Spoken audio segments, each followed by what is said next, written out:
you to get up now. I want all of you to get up out of your chairs. I want you to get up right now and go to the window, open it, and stick your head out and yell, "I'm as mad as hell, and I'm not going to take this anymore!"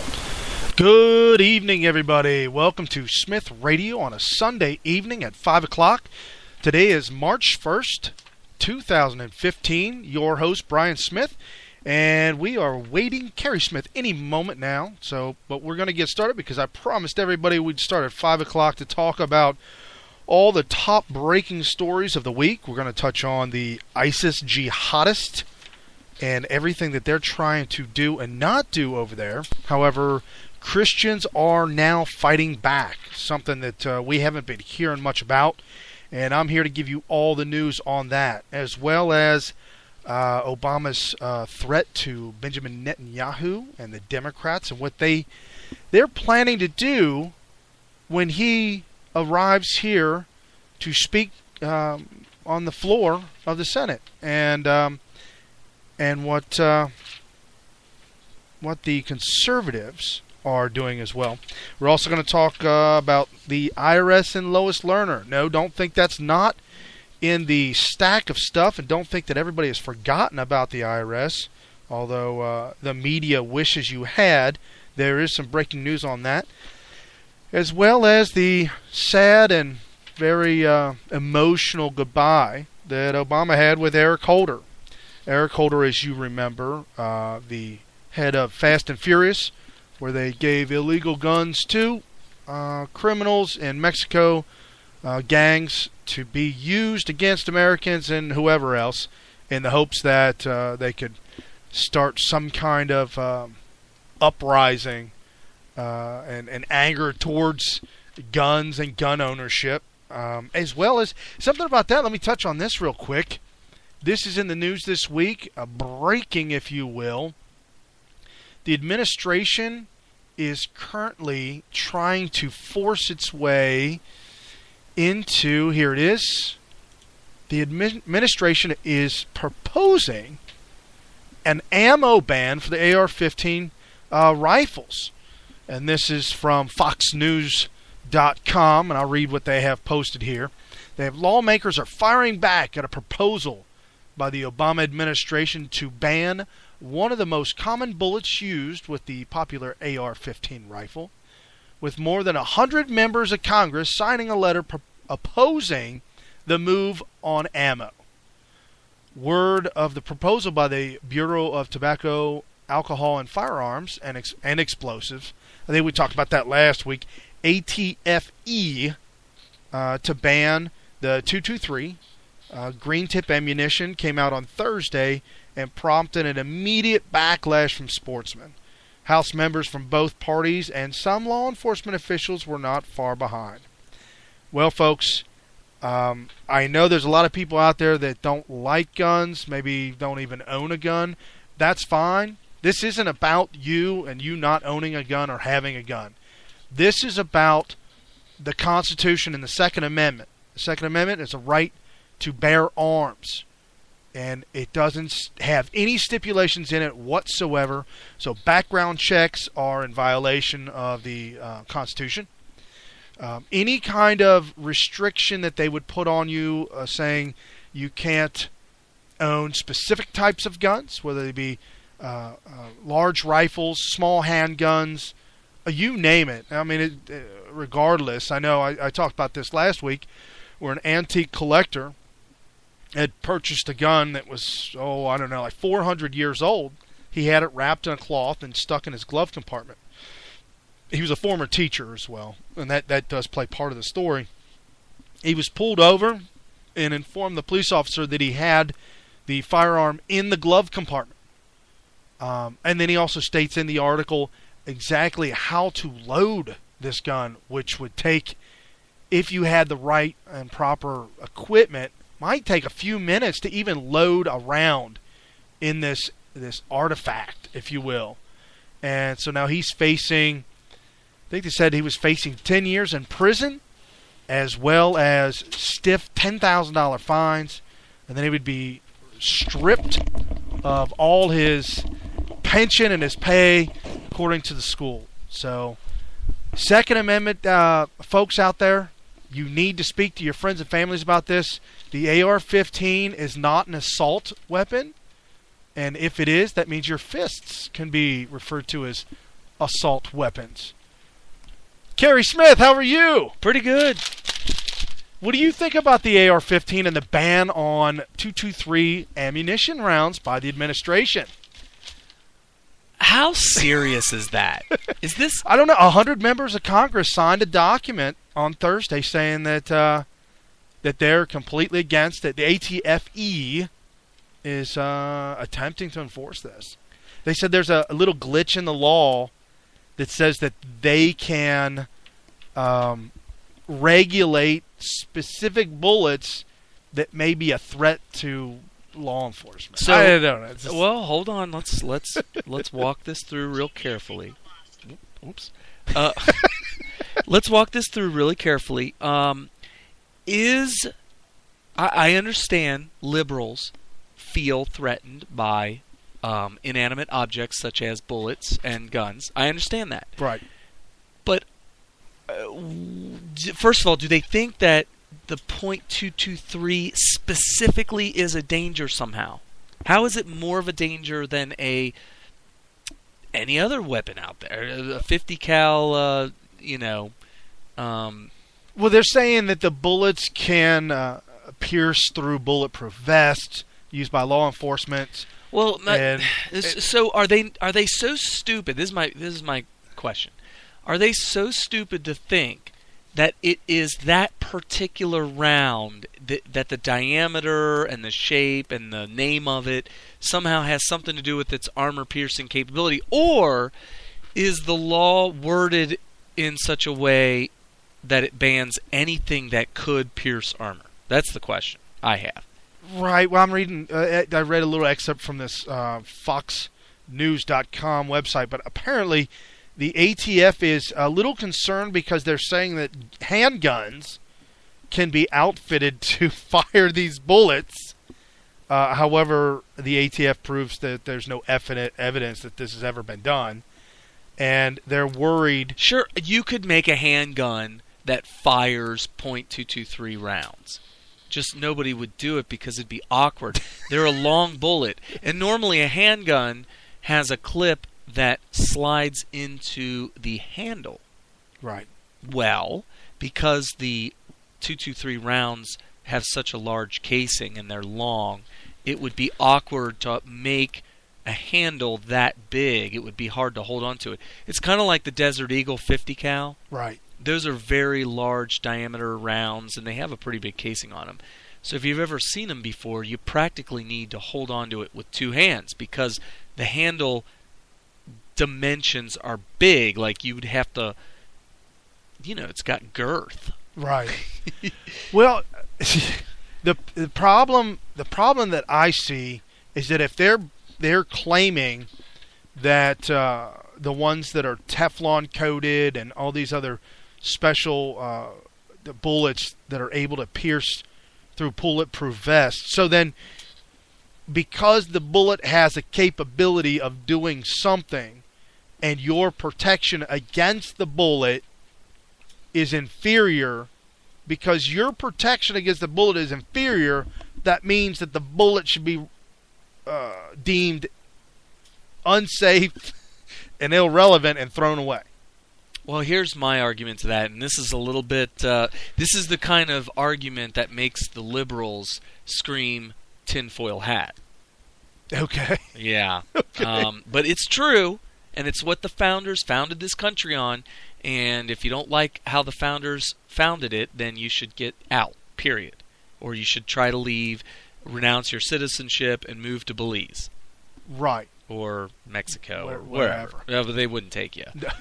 They would just arrest you for being an illegal immigrant. Yes. Or you could legally... If you jump the border from south of Mexico into Mexico, they'll fire on you at will.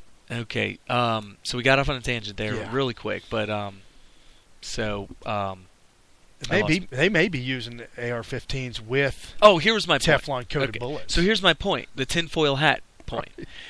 I lost my place there a little bit. So, if they go through with this law, we now live in a world where if the people decided to rise up against the government could easily just put on bulletproof vests, Right. and fire armor-piercing rounds at you, and you can't have them because you're not allowed to have them, so you would not be able to pierce their armor, and they would just completely overwhelm any kind of an uprising. Yeah, no, Now, absolutely. that may sound a little tinfoil hat, like, whoa, who's stop rising against the government? And if you are, isn't that being a traitor and blah, blah, blah, and shouldn't you be arrested? That's a threat to the government, all that.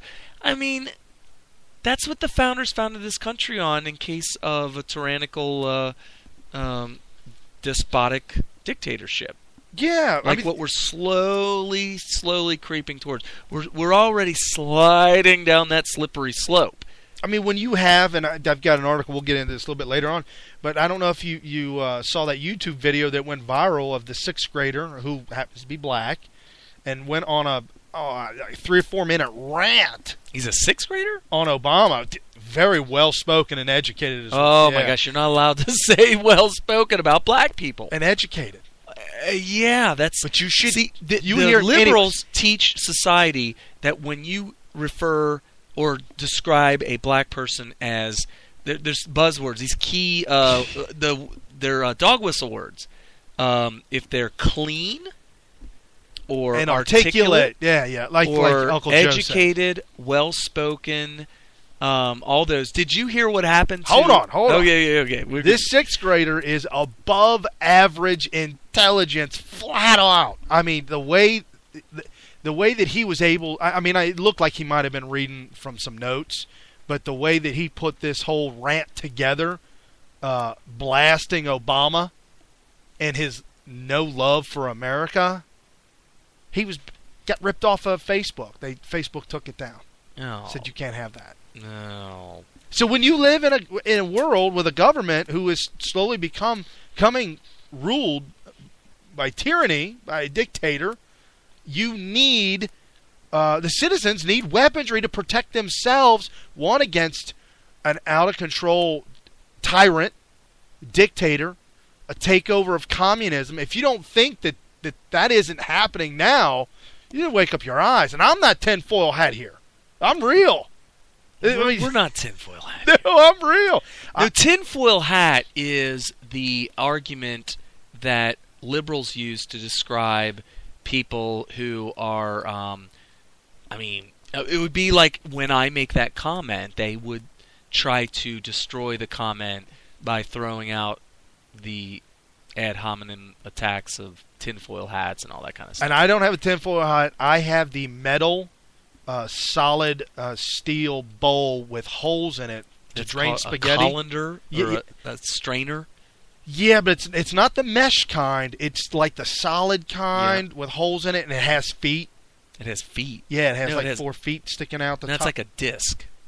No. Oh, well, I could use that one. I'm talking about the old-fashioned All the kind. really old ones. Because the feet sticking up could actually help to defend me from the government. Oh, no. It would actually attract, like a lightning rod, certain waves, which then would be dissipated around your brain. Okay, not into it. Right, and that's what it's there for. The steel. This is designed specifically for that. The stainless steel colander. It's actually tin. Damn it. It's all. You said it was all the one with the know. feet. I want a stainless Remember when steel everything one. was made out of tin?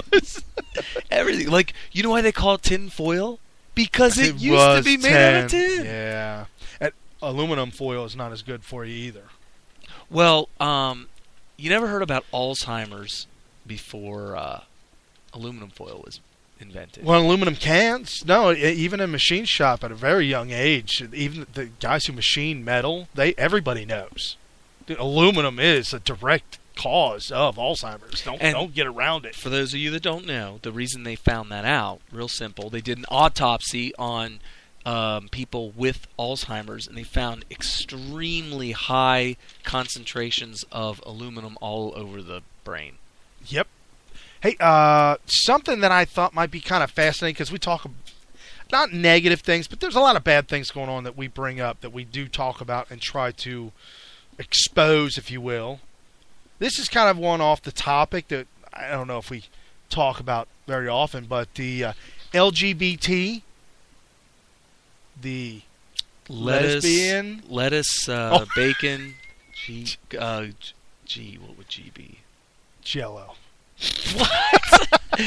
Woo! Even the low information voters are like, what did he just say?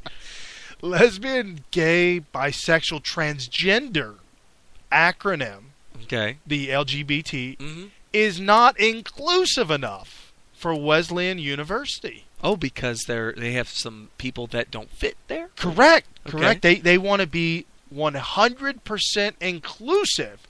So they insist on calling it LGBTQQFAG. Whoa, what? PDSM. And how do you say that?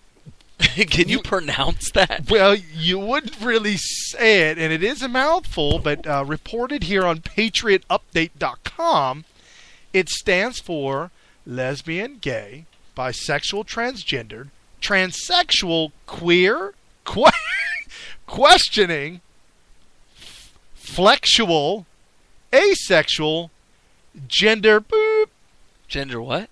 F boop, What? gender F bomb, What? That?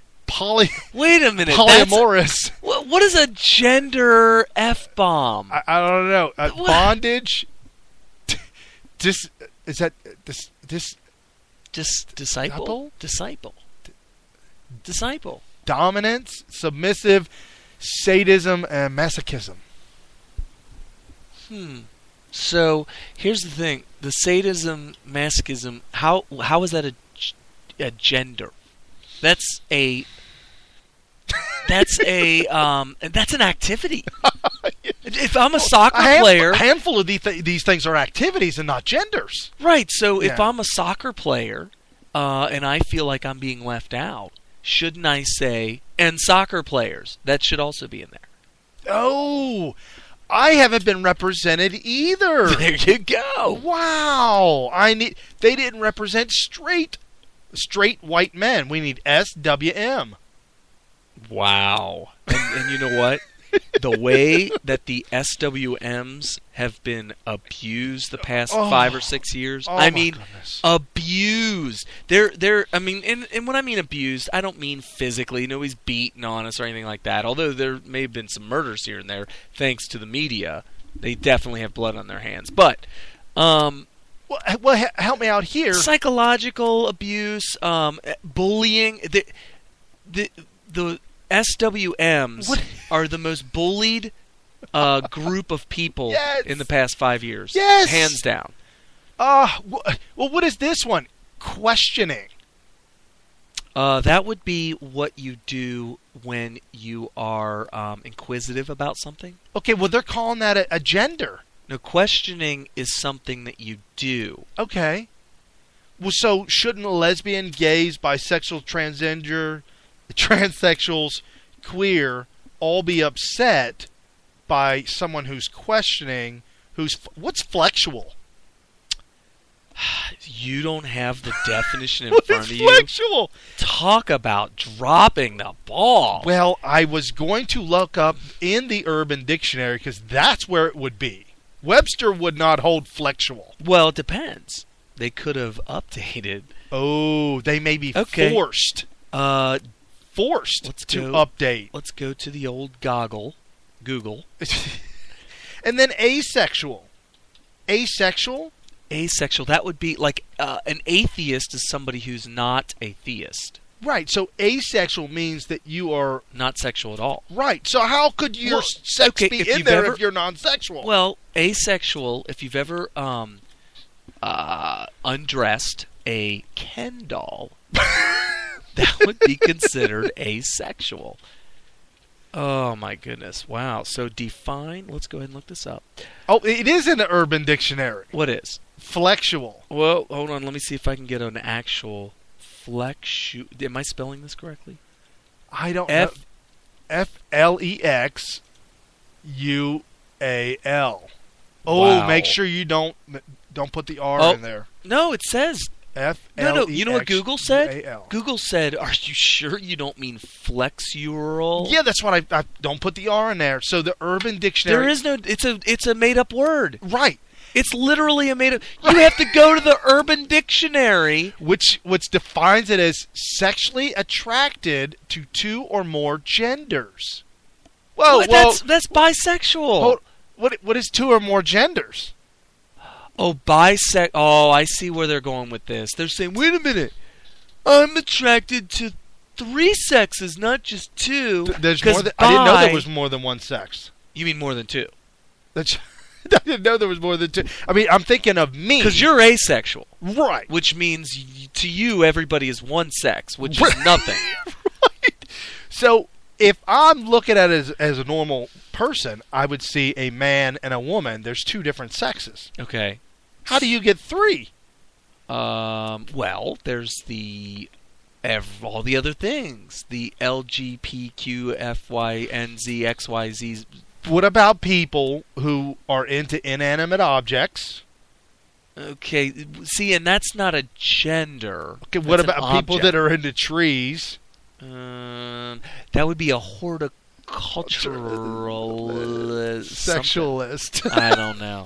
There is a word for that. I'm sure. I am absolutely sure. And they make a tool for a man. What? Yes, to burrow in the tree. There's a tool. There's a tool. Yes. I've heard of tree hugging. Oh, this is more than tree hugging. Oh. This takes it to a whole new level. This was supposed to be it's a family-friendly show. Well, at 5:30 on the Sunday night, children should be either eating dinner or getting ready for bed. That's true. So in the next 30 seconds... They're probably eating dinner while listening. And spitting up. They are throwing up chunks everywhere. Actually, the kids have no idea. They're asking Mom, what is flexual? Yeah. What are they boring into that tree for? What is No. I got it. Why is he hugging that tree? Honey, he's not hugging it. Oh. Yikes. Anyway. Well, there goes the family portion of the show. Wow. You know, you can't make it a family show when you're dealing with liberals because they hate family. Yes. They absolutely hate family. The only reason, I don't know. I'm being prejudiced and bigoted and clearly homophobic by saying that. Right. Because some of them might like families. Right. It's very possible, however, unlikely. I'm not sure. Those people can be really, really weird. Hey, I'll put this one to you. Abercrombie and Fitch, here in America. They're obviously racist. Well, apparently they're getting death threats now from ISIS and Muslims alike because... They're always under fire. Remember that there was no black models in any of their ads, and they were always young, so they were... Not only were they racist against the black race, and every other race that's not white, all their models were these young 18, 19, 20-year-old models, and they were all white, of course. Oh. So they were prejudiced against, was that ageism or what? Right. Was it? And, well, give me old black men.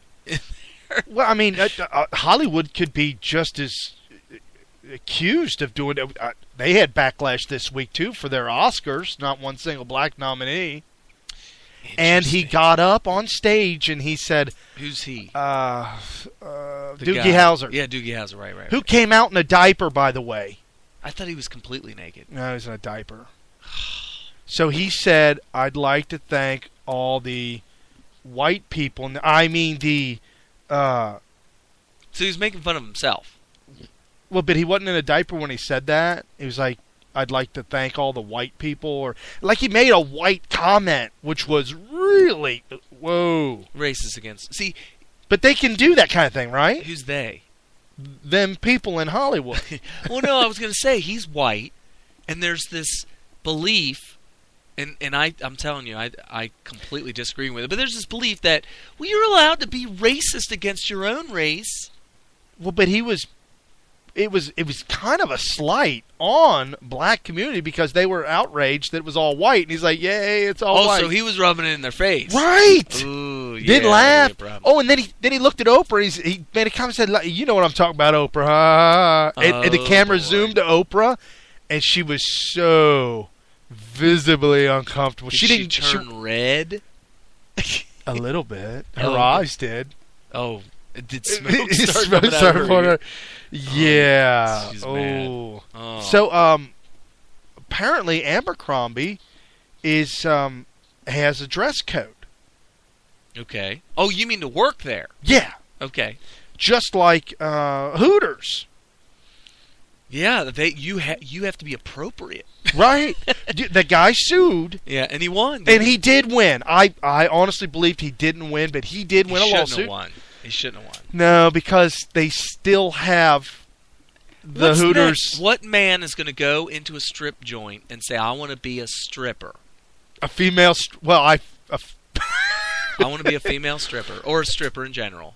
And they say, well, this is a gentleman's club, so we want only women.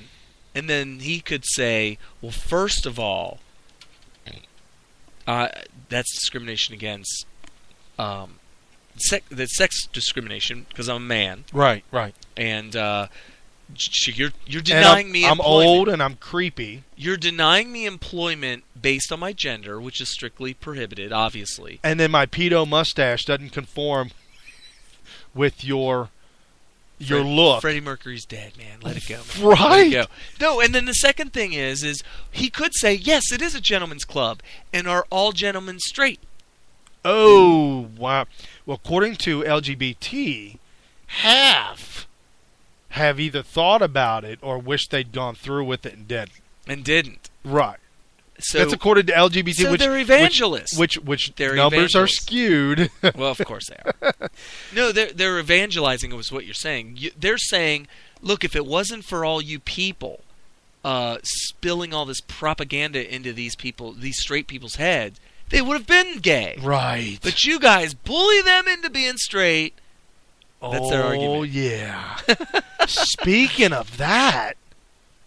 Oh, I won't go down that road. Never mind. We got way off on a tangent. That's so inappropriate. So ISIS is suing Abercrombie & Fitch. Well, not quite ISIS suing, but that whole organization is upset because female Muslims with head garb are attempting to get a job there, and they don't fit the mold. Well, all they have to do is say, you can work here, but you gotta lose the head thing. They said that's against my religion. How dare you make me succumb to your demands? See, there's a misconception of the concept here. Yes. Your religious beliefs, you do whatever you want, but there's also somebody who owns a business that, there's certain things that he should be allowed to demand out of his employees, and certain ones that he shouldn't. But what you wear is probably appropriate for him to say that you have to have. Well, I am not allowed to work in a shop, a machine shop, without wearing steel-toed boots. It's against my religion. Now what? It is against my religion to wear anything other than Jesus sandals. Safety glasses, you have to have them. It's part of the PPE. It's against my religion to have anything touching my face, or covering my eyesight in case God comes down. I've got to be able to see Him. Right. And these safety glasses may distract from that. Right. There's that. I mean, you could make up anything. You could go into an office that usually has a requirement of wearing a tie.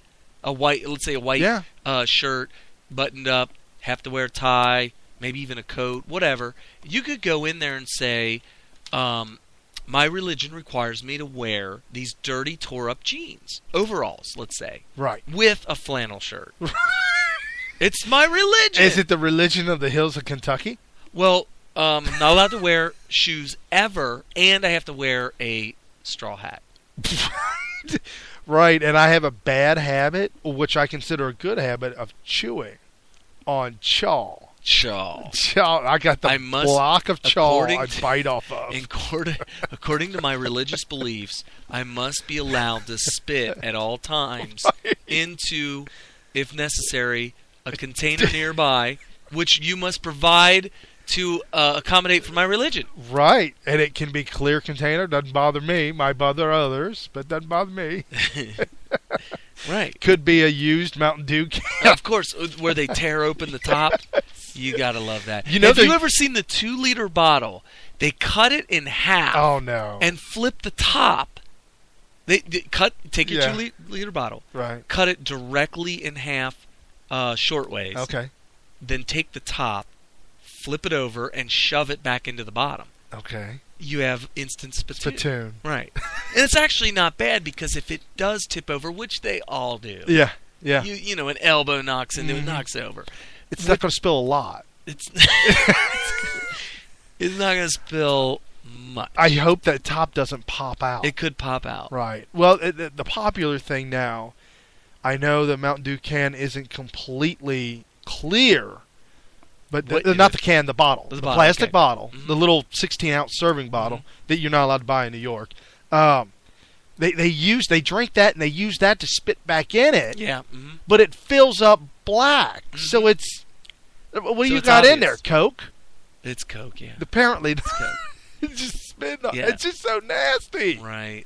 It is disgusting. That has to be one of the worst habits ever. I think the thing that completely sold me on that notion was when I was working, was in charge of the shop. I was the desk guy, and Oh. I was the guy at the desk, and everybody dipped because they didn't have time to go smoke. Right. So- Well, a lot of guys will dip during the workday, Mhm. and then if they can catch a 5-minute smoke. Right. So if they go for a smoke break, if they go to the bathroom, or if they do a short job, that would be too cumbersome to take the spittoon with them, the little Mountain Dew can. Right. Just leave it on any horizontal surface nearby, They- which a lot of times ends up being my desk. And one little elbow or my chair, you flip the chair and the back of the chair hits the desk and there happens to be a spittoon there. So it knocks over and you get this thick, greasy, Oh, chunky, black. I'm and throwing up in my mouth right now. Yeah. I can just smell it. Wow. Not your throw up, I mean the spittoon. Well, okay. Yeah. Well, and to you folks out there who do dip, go ahead, enjoy yourself. Just realize there's other people who don't like the smell of it. And if you think wintergreen is happy time smell, sorry, my friends. Happy time smell. And now they've got this peppermint. It's called Blue Wolf. This guy I know dips Blue Wolf and it's peppermint. Okay. And it still smells like tobacco and peppermint. Like somebody tried to mask the smell. Because wintergreen wasn't enough. So now it's peppermint. Peppermint. Yeah, it's like putting perfume on a turd. Well, and he he came down with emphysema at 50 years old from smoking for 30 years. Yeah. Doctor said you got to quit. You'll be dead in a year. He's like, okay, that's fine. So he literally dips full cans of dip on a regular basis. You mean he does the full can in one? Like he looks like the shoves- people from South Africa that put the plate in their lip, but it's but it's dip. tobacco. And it sticks way out. I've seen those people. I saw one today. He takes the lid off the plastic can and it jams the whole can. He leaves the can in there. Yes. Oh. Leaves the can in his lip because that helps to hold it together. And if anybody questions him about it, How- it's his religion. How dare you? This is my religion. My ancestors are from Africa. I've got to do this. And if you look at him every once in a while, it's so messed up. If you look at him, you might catch him taking it out, like a lump, putting it in. It's just, Oh, man. So has anybody not thrown up yet? I believe I have. I mean, Twice. the listeners out there are running for the hills. Whew. Well, we've got a busy list. Do you want to hit on, we've got a couple different things we can hit on. We can hit on Obama,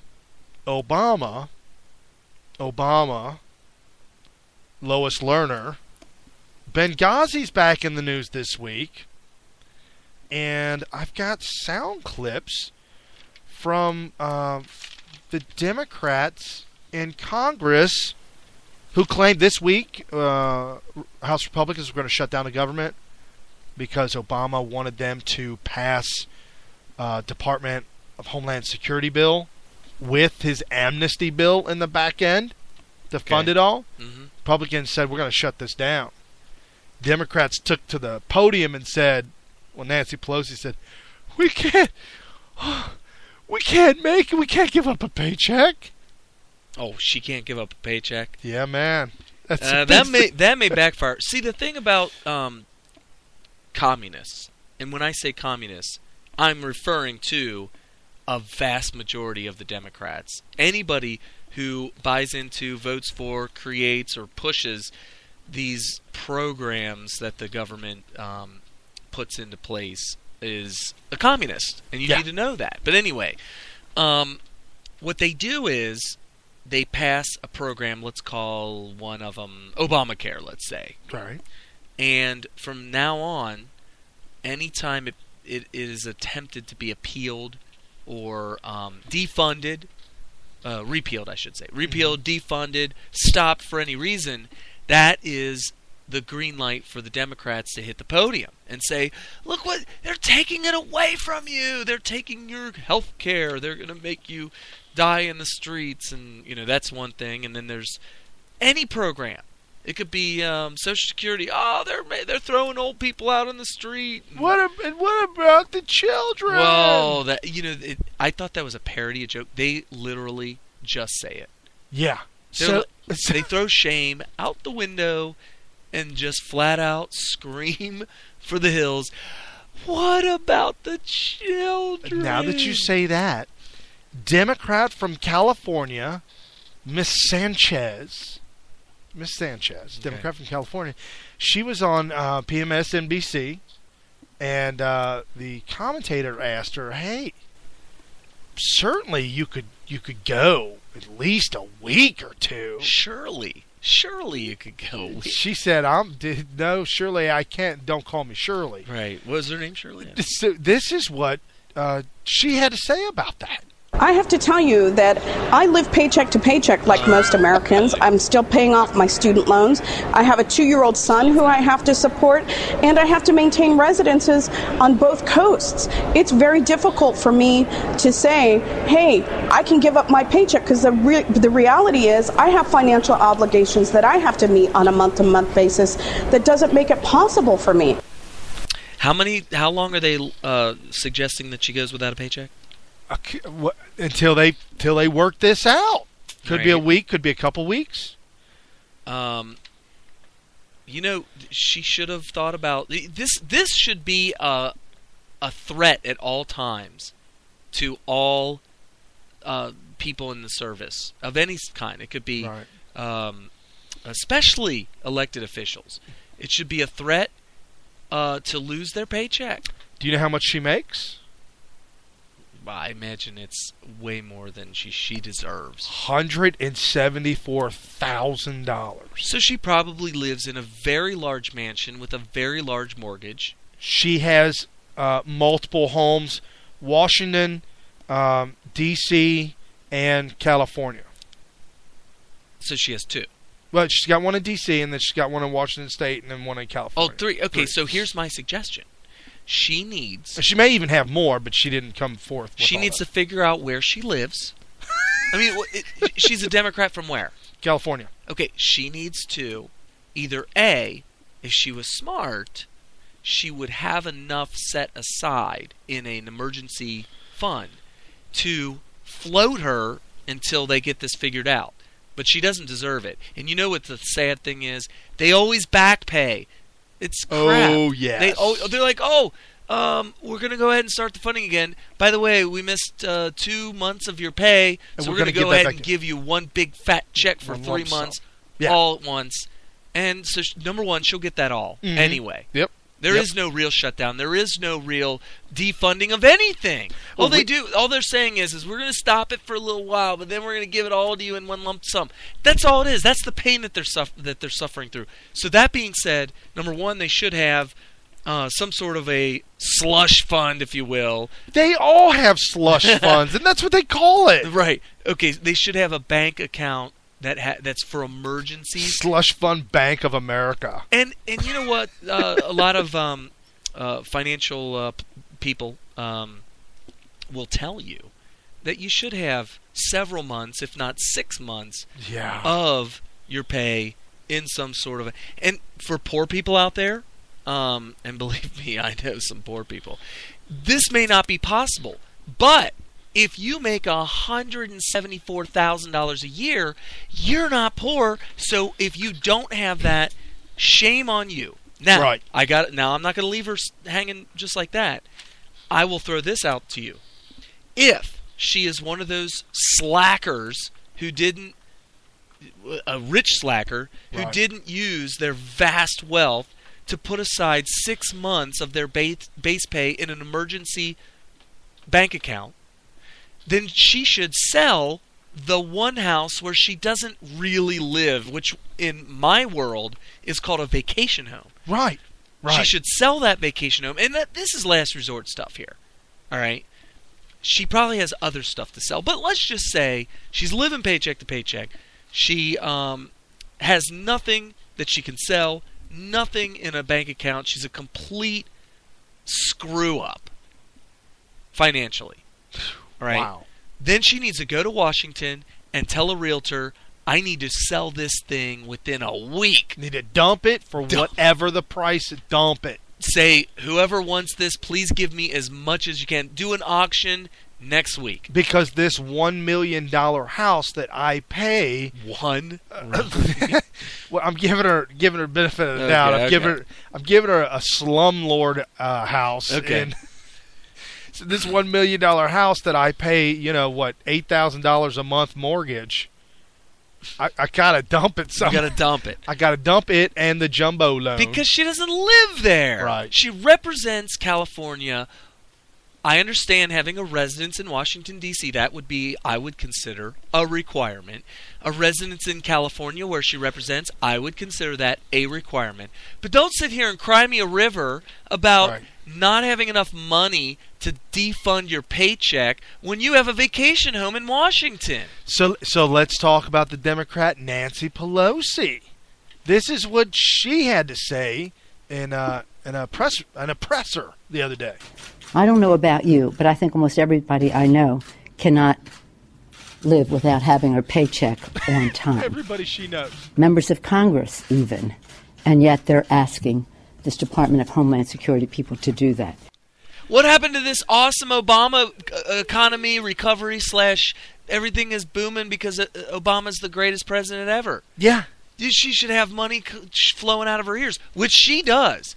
What she's doing is she is pandering to her base who really are poor. And they're poor because of Democratic policies. Nancy Pelosi has amassed a $29 million in personal wealth. The average net worth for the Senate is $12 million. The average net worth for the House is $6 million. So you're telling me she has $29 million sitting around? Yes. Okay. You know what that means? She could hand 29,000 people a check for $1,000. Yes. And so there's a website, the top 50 richest people in politicians. Now, granted, they don't tell you. I mean, I guess if you got into it in detail and saw where their money comes from, the top 10, you've got out of the top 10, only 3 are Republicans. The number one guy, Michael McCall, Republican, Texas, his assets are $305 million. However, I don't know what his background is business-wise. Oh, CEO. His daughter is Clear Channel Communications CEO, founder of Miss Lowry Mays. Clear Channel. So you're saying that is that the most corrupt thing you've ever heard? So basically, he's got his daughter head of the propaganda arm of the Democratic Party. There you go. What does that tell you right there? All he has to do is call up his daughter and say, "Hey, we need some propaganda. Go ahead and spew that out. I need you to send this message out incognito, under the radar. Make it very subtle so that people don't know. Make it sound like news." Yeah. Yeah, I mean, that's what they do. John Kerry is number 2 at $198 million. But I'd like to find out how much of that is. Do they include any of his alimony? His. He's a trophy husband. His trophy husband. He's a trophy husband. His weekly stipend from his wife. Right. That's what it is. Daryl. No, let's call it what it really is. It's an allowance. It's an allowance. He gets an allowance from his mom. I mean, his wife. Whoa! Did I just say that? Well, if you've seen pictures of her lately. Yeah, I mean, I thought it was his mom. I thought it was an old catcher's mitt from 1910. Oh, man, a catcher's mitt. Oh, wow. Sometimes you got to loosen those things up with your fist. Well, if you tighten the strings real tight in the back, it'll pull all the leather nice and smooth. Oh, it won't be wrinkly anymore. Right. And that's what happens. Use that leather soap. It's special. Saddle soap. Saddle soap, yeah. Daryl Issa, Republican, California, $140 million. Mark Warner, Democrat, Virginia, $85 million. Well, are these the net worth of these people? Yeah. And they're all Democrats? I mean, is this just Democrats? Well, except for Daryl Issa and the top one. I'd never heard of that guy before. Michael McCall. Is he a Republican? Oh, yeah. okay. So they are all just a bunch of rich old white men. Well, he's the one that his daughter is CEO of Clear Channel. Really? So he's not. Oh, if he's not a Democrat, he's a Republican. And his daughter. But Clear Channel is right. liberal propaganda. Right. He should put the smack down. Call up his daughter. You would think. Mark Warner, Democrat, $85 million. Jay Rockefeller. Who would have thought the Rockefellers are still involved in politics? Bunch of rich, probably own some company called Standard Oil. Probably. The whole rich old white man thing, I am so completely done with that, especially after looking at this list. You've got top rich white guy. John Kerry, rich old white guy. Daryl Issa, rich old white guy. Mark, rich old white. All the way down. Well, what's the point? They're all rich old white guys, except for, Dianne Feinstein. She looks like a rich old white guy, but it's Dianne Feinstein's Democrat from California. She's $41 million. She may actually be some other gender, since we have about 59 of them. I think. We have multiple genders. That is true. So you're talking in the top, Nancy Pelosi, number 13, $26 million. Diane Black, $24 million. There's 50 richest. The last person on the list, 50, number 50. Senator Ben Nelson of Nebraska, Democrat, $6 million. Oh, Rob Portman from Ohio is 47, $6 million. So, I'm looking at this list of multi-millionaires and they're politicians. Okay. All of them. All of them are politicians. I mean, I don't know. What are these people complaining? How is it that the wealth concentration is in the people who complain about poor people not getting their... Oh! Breaking news, folks. Projection from politicians. They're feeling guilty. Yeah. Tell them to do their own part give to a cause, go to a soup kitchen, and I promise you, whatever. if I walked up to your house and I gave you $25 million a year to sit at home, and I don't need you to do anything for me, and I give you $26 million a year, I promise you, sometime in the near future, you would start to have a mental conundrum, if you will. You would have a dilemma. You'd start to have a problem trying to rectify all this money coming to you and what you're giving back for it. That's what happened to all the rich guys, the men who built America. Oh, yeah, that and their sons as well started having at the very end, they were like, oh my gosh, I'm getting pretty long in the tooth here. I'm about ready to kick bury. The bucket. I'm about to meet my maker, is Yep. what they're thinking. And they're like, I guess it's time to start being a nice guy. And it was all on them. Nobody said, hey! They probably felt pressure from poor people around them. They were like, look at him. And that's not appropriate, but they're still feeling that. Right. And after a while, they probably thought, I just want everybody to love me. Or like me. You like me. You really like me. So they started dumping their money into programs that were helping the less fortunate. Right. I could definitely see that. There's no question. Yeah. Huffington Post came out with an article this week. The title of the article is "Who Gets Food Stamps?" Oh my gosh, like 50% or more of all Americans or something. Yeah.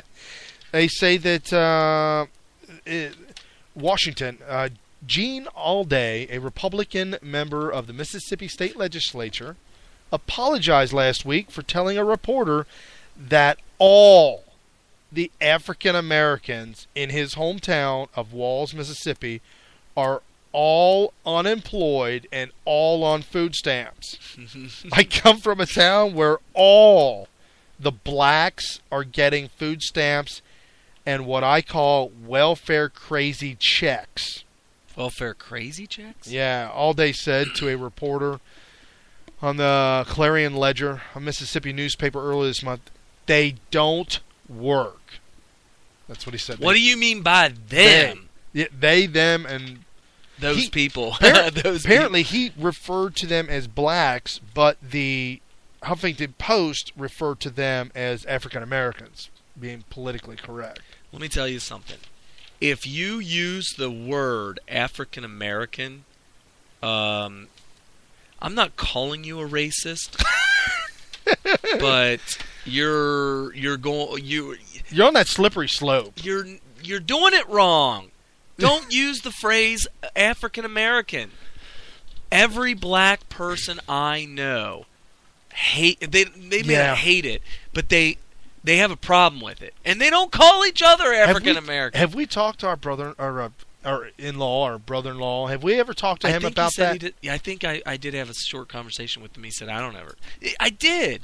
He said, I don't ever call black people African Americans. And I don't like it when I hear people on TV call black people African Americans. As well as I know him, it would never, ever cross my mind to ever say that. If you're referring to somebody by their ancestry, it's a little twisted, isn't it? Yeah, I mean they're Americans.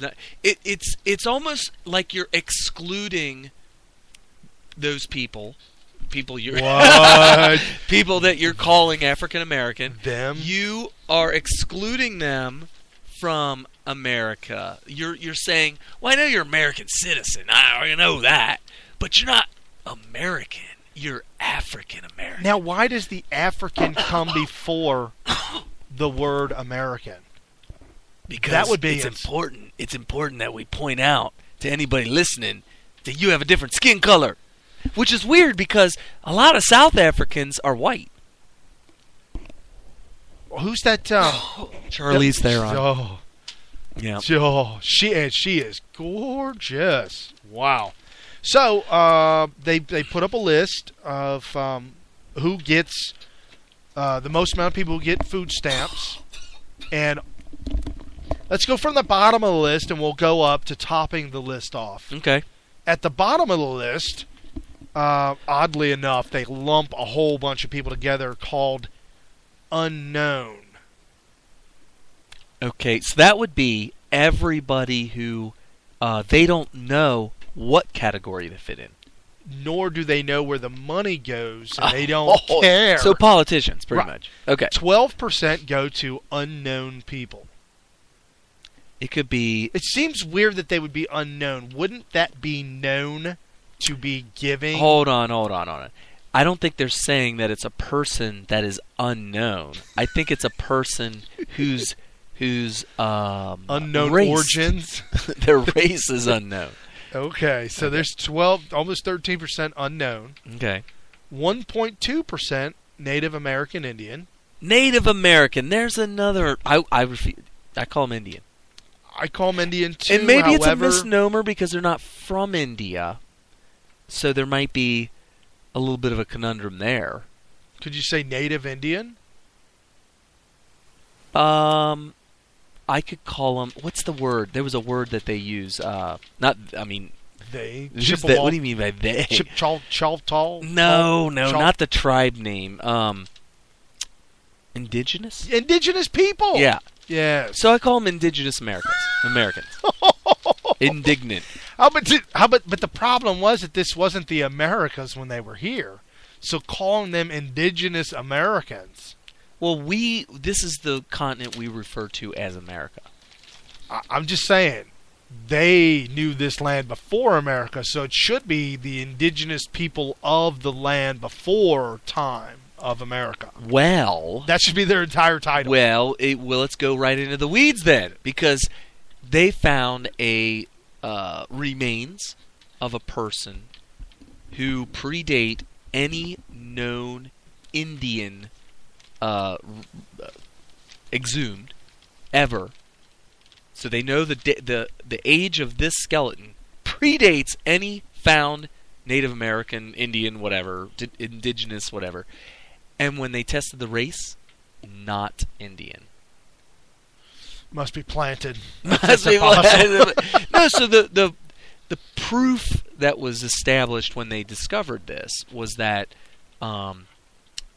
they gotta hide this proof. Indians. They gotta hide this. Well, the Indians were not the original native race, if you will, right. in North America. That's what. Well, and even if you were the native original race, if you will, I mean, Mexico did own portions of America that we own now, and there are portions of all of Europe that Germany owned. Just because you once had it and held it before does not make it yours forever. Right. You've got to be able to hold on to it and maintain it. Right. It is human nature that whoever has been able to take land by force owns it, rightfully so, believe it or not. I mean, it may be morally repugnant to a lot of people. War. There's a lot of people that wish war were somehow gone from humanity. But the fact of the matter is that as long as you have more than one person attempting to gain a chunk of land with different ideologies, right? And an ideology is just a way of living in a society, you're going to have wars. Right. Because eventually people are going to say, you know what, I am not going to accept your way of life, regardless of what kind of... And we see that with the Islamic extremists in the Middle East. They're like, they're just like, you know what, we're not going to accept anything that you're offering. We're not going to accept that you guys are within our the shots of our gun. Right. Within range of our guns. Away. Go away, because we're going to own all this. And we're not accepting that we have to purchase the land from you. So we have the ability with our AK-47s and our Toyotas, our white Toyotas, and all of our munitions that we received from America for free. Right. Thank you, Obama. Yep. We're going to go ahead and use what we do have to gain this land. Right. Which is force. Oh, yeah. And as long as that is the condition of man, there will be war. Right. So, third on the list, going up. We're back. Let's get back off this tangent. 2.1% Asian. are what? On welfare stamps. Oh, we're back Food to welfare. stamps. So 2.1% Asian. Okay, so we have the lowest is unknown. Second lowest is Indian. Indian. And Indigenous. then Indigenous Americans. Asians. Asian. 10.3% Hispanic. Okay, 10.3% Hispanic. 25% black. 25% black. 40% white. Okay, well, here's the issue. What percentage of the population They didn't do is that. white? This is the Huffington Post. They didn't break that down. Well, of course, They that, didn't- because that would ruin their argument. Right. It might So destroy here's what they left out. This is very important. You people listening need to understand that there are lies, there's damn lies, and then there's statistics. it. Right. And this is the one that's below damn lies. Okay. So what they're doing is they're trying to say, you see, it's not black people on food stamps, it's white people, and here's the proof. We Right. got the stats to prove it. Okay, you say 40% of all food stamp recipients are white. Yeah. What is the percentage of the population that is white? A lot. 70. Okay, so if only 40% of food stamp recipients are white, then a very small percentage of all whites are on food stamps. Oh, it would have to be a small. Well, just like when they talk about jails and prison. Yeah, I mean, we have so, well, I have to bust out the calculator. Uh-oh. Doing some numbers here, I'm folks. going to crunch them for you. 70% of 300 Okay, so let's say million. there's 300 million. 300, 1, 2, 3, 1, 2, 3. That's 300 million. We're just saying 70%. I don't know where you got that stat, but I'm going to go ahead and trust you. I believe it's 70%. Somewhere close to there. Okay. 70%. That leaves us with 210 million white people in America. Okay, 210. Yeah, they're saying, well, Americans, majority with the 77% share population. Yeah. Now, And they're saying that African Americans, the largest. What percentage of people in America are on food stamps total? Oh, it's like 50%, right? Yeah. So I'll be nice and say 50% are on food stamps. So if 50% of all people are on food stamps, they're saying that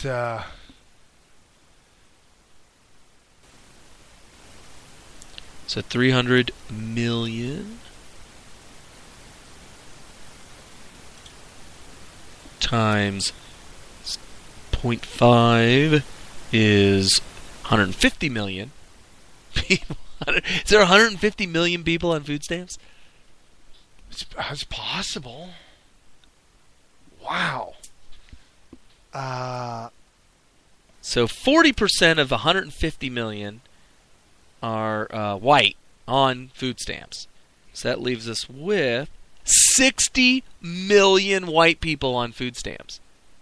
Okay, they're saying that in the fiscal year 2014, the total from all the states, the average monthly benefit per person is $125,000. Oh, that doesn't make any sense. That's not what we're doing right now. Sorry, man. Okay, so 150 million. I'm assuming, let's assume half of the population is on, well, I think the real statistic is half of them are on government assistance of some sort. Right. Let's just call it food stamps. 46.5 million participants. 46 million participants. 0.5 times. So 46.5 million participants. Right. So Out of that's all 50 only states and territories. Well, if 150 million people is half, This would be a 46 third of million. that. Yeah, a third of that.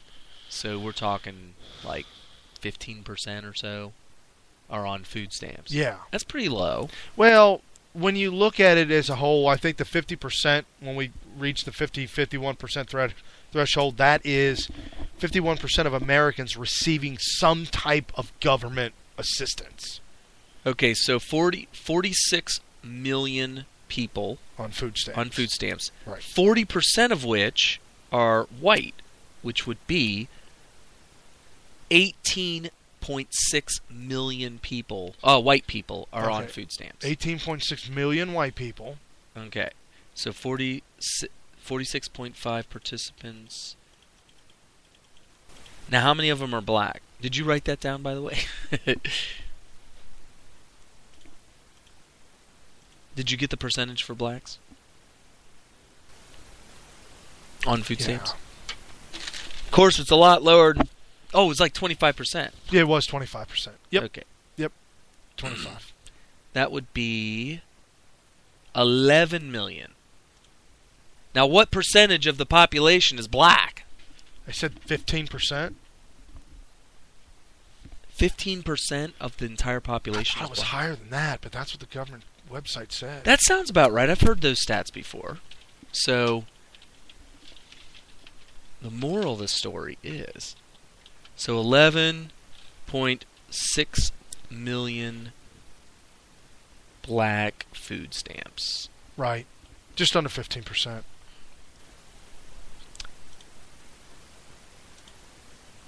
$46.5 million. Just want to wake anybody up Yeah. in case you just felt like the number crunching was just a bit too much. Don't you worry. Okay, so here's the stats. Here's the crux of it all. Wait a minute, I did something wrong. Uh-oh. Oh, I'm sorry. Ooh. 46.5, 1, 2, 3 times 0.4. Oh, that is right. Okay, so 18. So, what? So 11.6 million black people black people are benefit from food stamps. Correct. 18 million whites benefit. That's from a huge difference of 40% and 25%. No, I mean, the looking, when you present numbers to people, 18 million and 11 million are really close. It seems close. It's 11.6 million are black food stamp recipients, and 18 million are white food stamp recipients. Here's the thing. 85% of the entire population of America, of 300 million people, are white. So the 75. No, that. So you said 15% are black. Right. I'm looking at black and white. But and we also have to add in all the others. So 75%. Let's see, 300 times. So 70. Yeah, you gotta add all this. So 75%. So out of 225 million people, white people in America, 18 of them are on food stamps. Versus 11 million of, hold on a second, 300, 1, 2, 3, times, would you say 15%? Right. That says like 13.5, but. Okay, I say 15, I'll be nice. Right. 40 out of 45 million black people in America, 11 million. That's like, that's a quarter of them. Right, 25%. That's almost a quarter of them compared to. Do you see? Okay, I know we went way too long on this, but here's the point. Trying to make the point and make it very clear. Go ahead. Very clear. The point is, liberal propaganda media like the Huffington Post lie to you using statistics, saying stuff like 40% of all food stamp recipients are white. But what they're not telling you, and only 25% of food stamp recipients are black. Right. What they're purposely misleading you into thinking that there's so many white people on food stamps and so few black people on food stamps, when in reality, 1 in 4 black people is on food stamps. That's huge. Whereas, what did we say? 225 million. I'll do it right here. So 18.1 million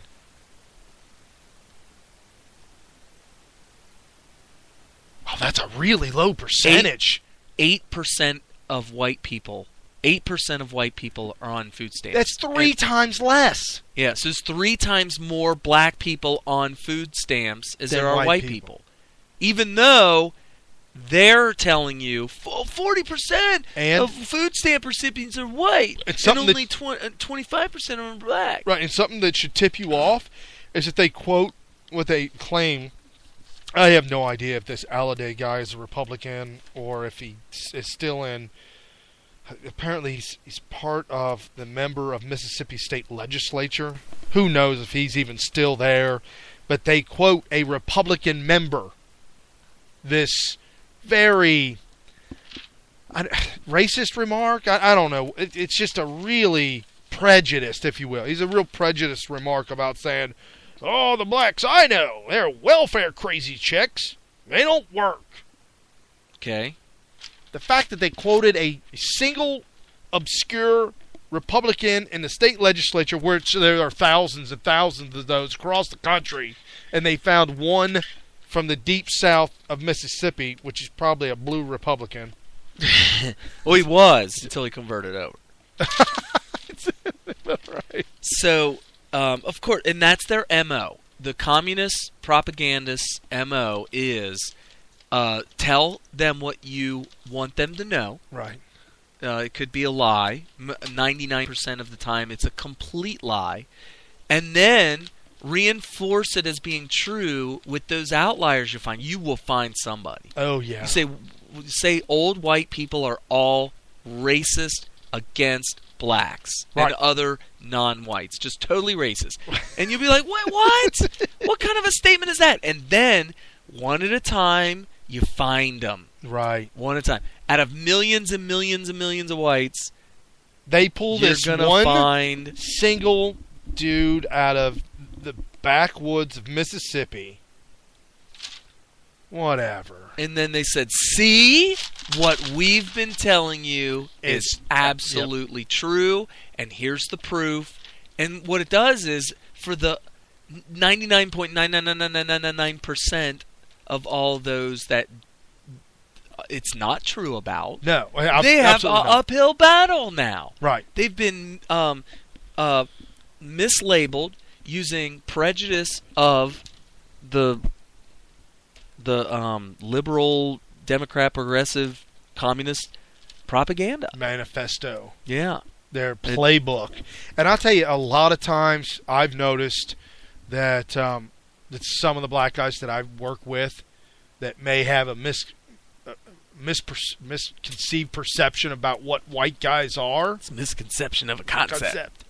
Once they get to know me, they're floored. They're like, You're not like what everybody's been telling us. right, right. Wow, where did you come from, man? You must have grown up in the hood. Oh. And I'm like, yeah, like Vanilla Ice. Oh, my gosh. Oh, if you got a problem, I'll solve it. Check it out when my DJ revolves it. Oh, my goodness. Woo! We So did not have to go that far. Hey, skipping right into continual racism. Oh, did you hear about E!TV? No, I did. I was about ready to throw Al Sharpton back under the bus. Well, if we're talking about racism, okay. there is a show on E! Called Fashion Police. Well, they just had the Academy Awards, so Fashion Police had an Academy Awards special where they had to judge people based on their attire, if you will. My wife was all over this, and I'm sorry, honey.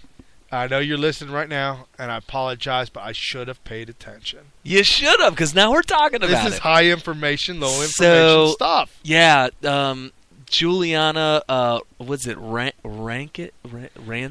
Dude, you are going to be hammered. She's going to hammer by me. these people. So she saw this black woman on the red carpet named Zendaya. Yeah. And she had these really big, like large diameter dreadlocks for hair. Oh, kind of like a snake, like Medusa. Big, actually, thick, that big. Yeah. Okay. Bigger than normal dreads. So, like it's something that you would take notice of. Right. If she had normal sized dreads, you'd be like, oh, okay. You wouldn't even say anything about her hair. But these were giant dreads. And so anyway, she said... Does it show a picture?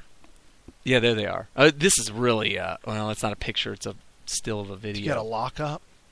I think I do. Oh, there... Oh, yeah, I guess it's locked up. But anyway, she said that that her look makes her smell like patchouli oil. What? And then she said, or weed. Wow. And of course, that went by and nothing. Well, there was a firestorm. Wait, hold on. What's patchouli oil? I don't know, but apparently, if you are sensitive to racism, Yes. you know exactly what that is. Should we look it up real quick? Oh, Brian is typing away at what patchouli oil is. So, did you get it? Kelly Osbourne was also scandal tainted by the fashion police. Oh, of course. Jump to extraction of essential oils, patchouli essential oil, distilled from leaves. It's just But does it have something to do with race? an oil worn as perfume by dirty hippies. No. It's an Urban Dictionary. Hippie perfume. An oil worn as perfume by dirty hippies in lieu of showering or bathing in any way. Used to mask the scent of marijuana. Okay, so she was referring to weed in both cases. However, let me point this out to you. She's got hippie hair, dude. Hold on a second.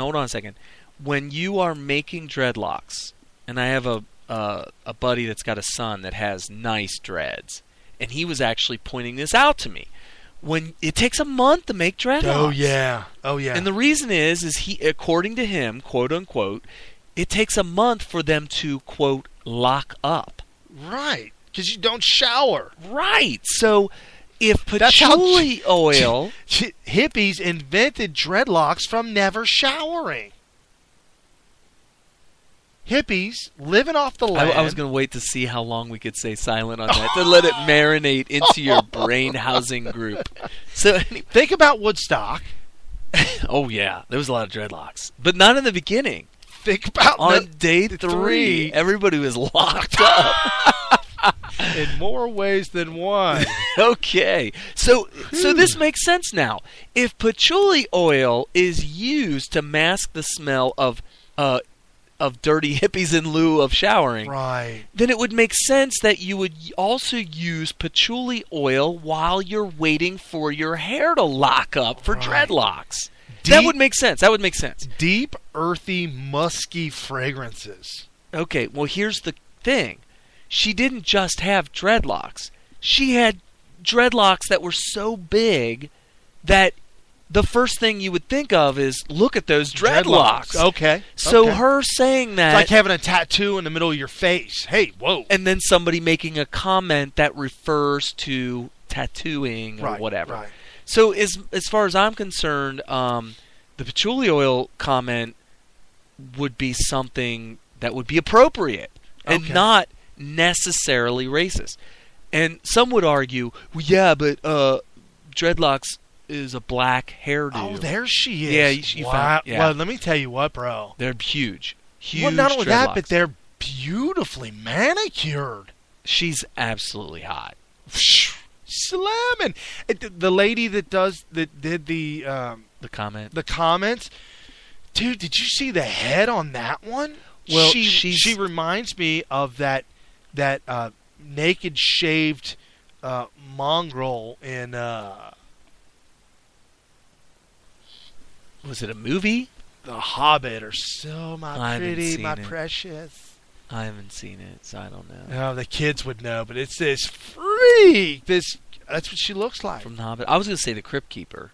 Well, that too. For those of you that are a little bit older. If you're a youngster, probably The Hobbit guy, whatever. When you remembered breaking into the lockbox and watching HBO late at night...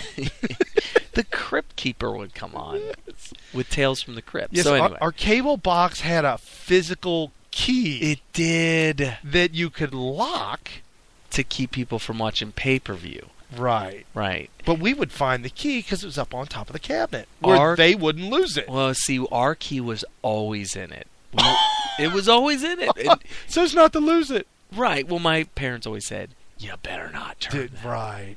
But anyway, so she said that her look makes her look like she smells of patchouli oil or weed. Now, the weed thing, it's like, okay, is it really racist? I mean, first of all, are dreadlocks exclusively for the black race? I would say no at this point. Well, hippies. I mean, my sister-in-law had dreadlocks back in high school. But she's Hispanic. Okay. So, I mean, that was just a few years ago. she's like 26 or 27 now. Okay. But back in high school, she had dreadlocks. All went until her early 20s. Now, did she do it the way you're supposed to do? Yes. Oh, never shower. Did she stink of patchouli oil or of weed? Mostly weed. It would be mostly weed. I would say it would be an insult. Why does it have to be racially insensitive when you insult somebody that's of a different race? Why can't it just be an insult? A good old-fashioned insult. I like that. Yeah, okay, so here's my point. If I'm a person that never smokes weed or does any drugs, and I decide I'm going to rock some dreadlocks. Right. And I do. Right. And somebody says, you look like somebody that probably stinks of weed. Or patchouli oil. Why can't I just be good old-fashioned insulted? Why does it have to be racially insensitive? Because why does it always have to be, hey, why am I weed? I don't smoke weed. It's because of the color of my skin, isn't it? What does it say about the people who think it's racially insensitive to point out that somebody of black skin could look like they might stink of weed based on their dreadlocks? Right. Or patchouli oil? Well, here's what Kelly Osbourne had to say. Oh, boy. She said, "What have I missed here?" ? She tweeted after a reviewer criticized her and ranted by name. Later she added, "I will not be dragged into this." She said that she doesn't condone racism, and I think it's racist to point out that it's racially insensitive. Like, wait, you're the one that brought race into this. She later wrote that she didn't make the weed joke, but she didn't make the weed joke. I don't know who made the weed joke, but she did not condone. Oh, she was blamed for saying that she smelled like weed, so she didn't say that, or she claimed she didn't. And she said did not condone racism, and was questioning whether to stay with the show. So apparently... Oh, because she's with the show. Well, she's left the show now. Okay. Officially left it because... Of the comments? Well, it has... The Kelly Osbourne leaves scandal-plagued fashion police to pursue other opportunities. But... Has fled. Hold on. Did she flee because of the scandal? Yes. Or because of other opportunities? Well... People are saying that you're calling people weed smokers and you're not, and that she found it very racist that those comments were... I mean, her attitude is that those comments were racist. Well, I will tell you one thing. Zendaya did not look like a hippie. No. She looked slamming. Very. I mean, when I think of dreadlocks, I think of hippies, and I think of disgusting, smelly hippies. I do, because I've known them and I've seen them. But wow, the dreadlocks are perfectly coiled and manicured. I've never seen... It looks fake. It has to be fake. They're so long, so real, and so perfect. I promise you, they're extensions and they're fake. There's no question about it. So go ahead and Google Zendaya's locks, and you will see that it's very, very beautiful. I'm looking at her right now, and the last thing in my mind is patchouli oil and weed. So apparently you're agreeing that she is racially insensitive, or just insulted her for the hell of it. No, she doesn't really look black either, though. You know what I would have said if I was... She doesn't look black, or a hippie. If I was Juliana, I would have said, when I was insulting her, it had nothing to do with the race. she almost looks a little bit Hispanic slash Who's Brazilian. Zendaya? Brazilian slash. She's she. I'm not calling that black. Well, She's very, very light skinned and if I had beautiful. to guess, I would say that there was at least a quarter black there, probably. But I might be black wrong. from Africa, I don't know. Where you mean like from like the motherland. She's Hispanic? I mean- Yes. Oh, okay. What if he was a black Hispanic? What? And she, You know, well, you mean they like the Zimmerman thing. yeah, they He's called him white, a white Hispanic. He's a white. She is a white African, Oh, well, there you go. or whatever nationality. There you go. Oh. Oh, now that we beat that completely into the ground, Well, we had to stay with the theme. this week Al Sharpton wants to make it a federal law Oh no! Of course he does. against whites killing blacks in self-defense. Wait a minute. Wait a minute. So whites can't kill blacks in self-defense. Correct. But blacks will be allowed to kill whites in self-defense. Correct. First of all, what an idiot! Well, I've got a sound clip of him babbling on. It's pretty clear. Let me play it for you. He said something clear? Well, it's relatively clear for him. Well, let's hear it. We end up where we are in terms of the Trayvon Martin case. Clearly, I'm disappointed. Clearly, I'm sure the family is. But clearly, the Justice Department cannot go beyond the laws as is written. As we fight these fights and continue to fight the fights from Staten Island to Ferguson, we must change the threshold that you qualify a federal civil rights case for, or we will keep having these moments of activism that Let's end explain up the with threshold, cases Rev. being disappointed. Well, the threshold is that you've got to be able to establish these set principles in order to qualify a civil rights case. Can you prove intent? Can you have more than one witness? Can you prove that race was a factor? If you lower the threshold where you can say if the results are race-based, if in fact there is enough evidence whether they're witnesses or not, whatever is lowered to, it makes it possible for what is a state case where clearly Trayvon was tried in the state, could also be a federal civil rights case without an impossible bar to reach. Oh my God! An impossible bar to reach. That's what he said. Well, first of all, an it's impossible not bar. it's not impossible, but number two, actually number one, the result.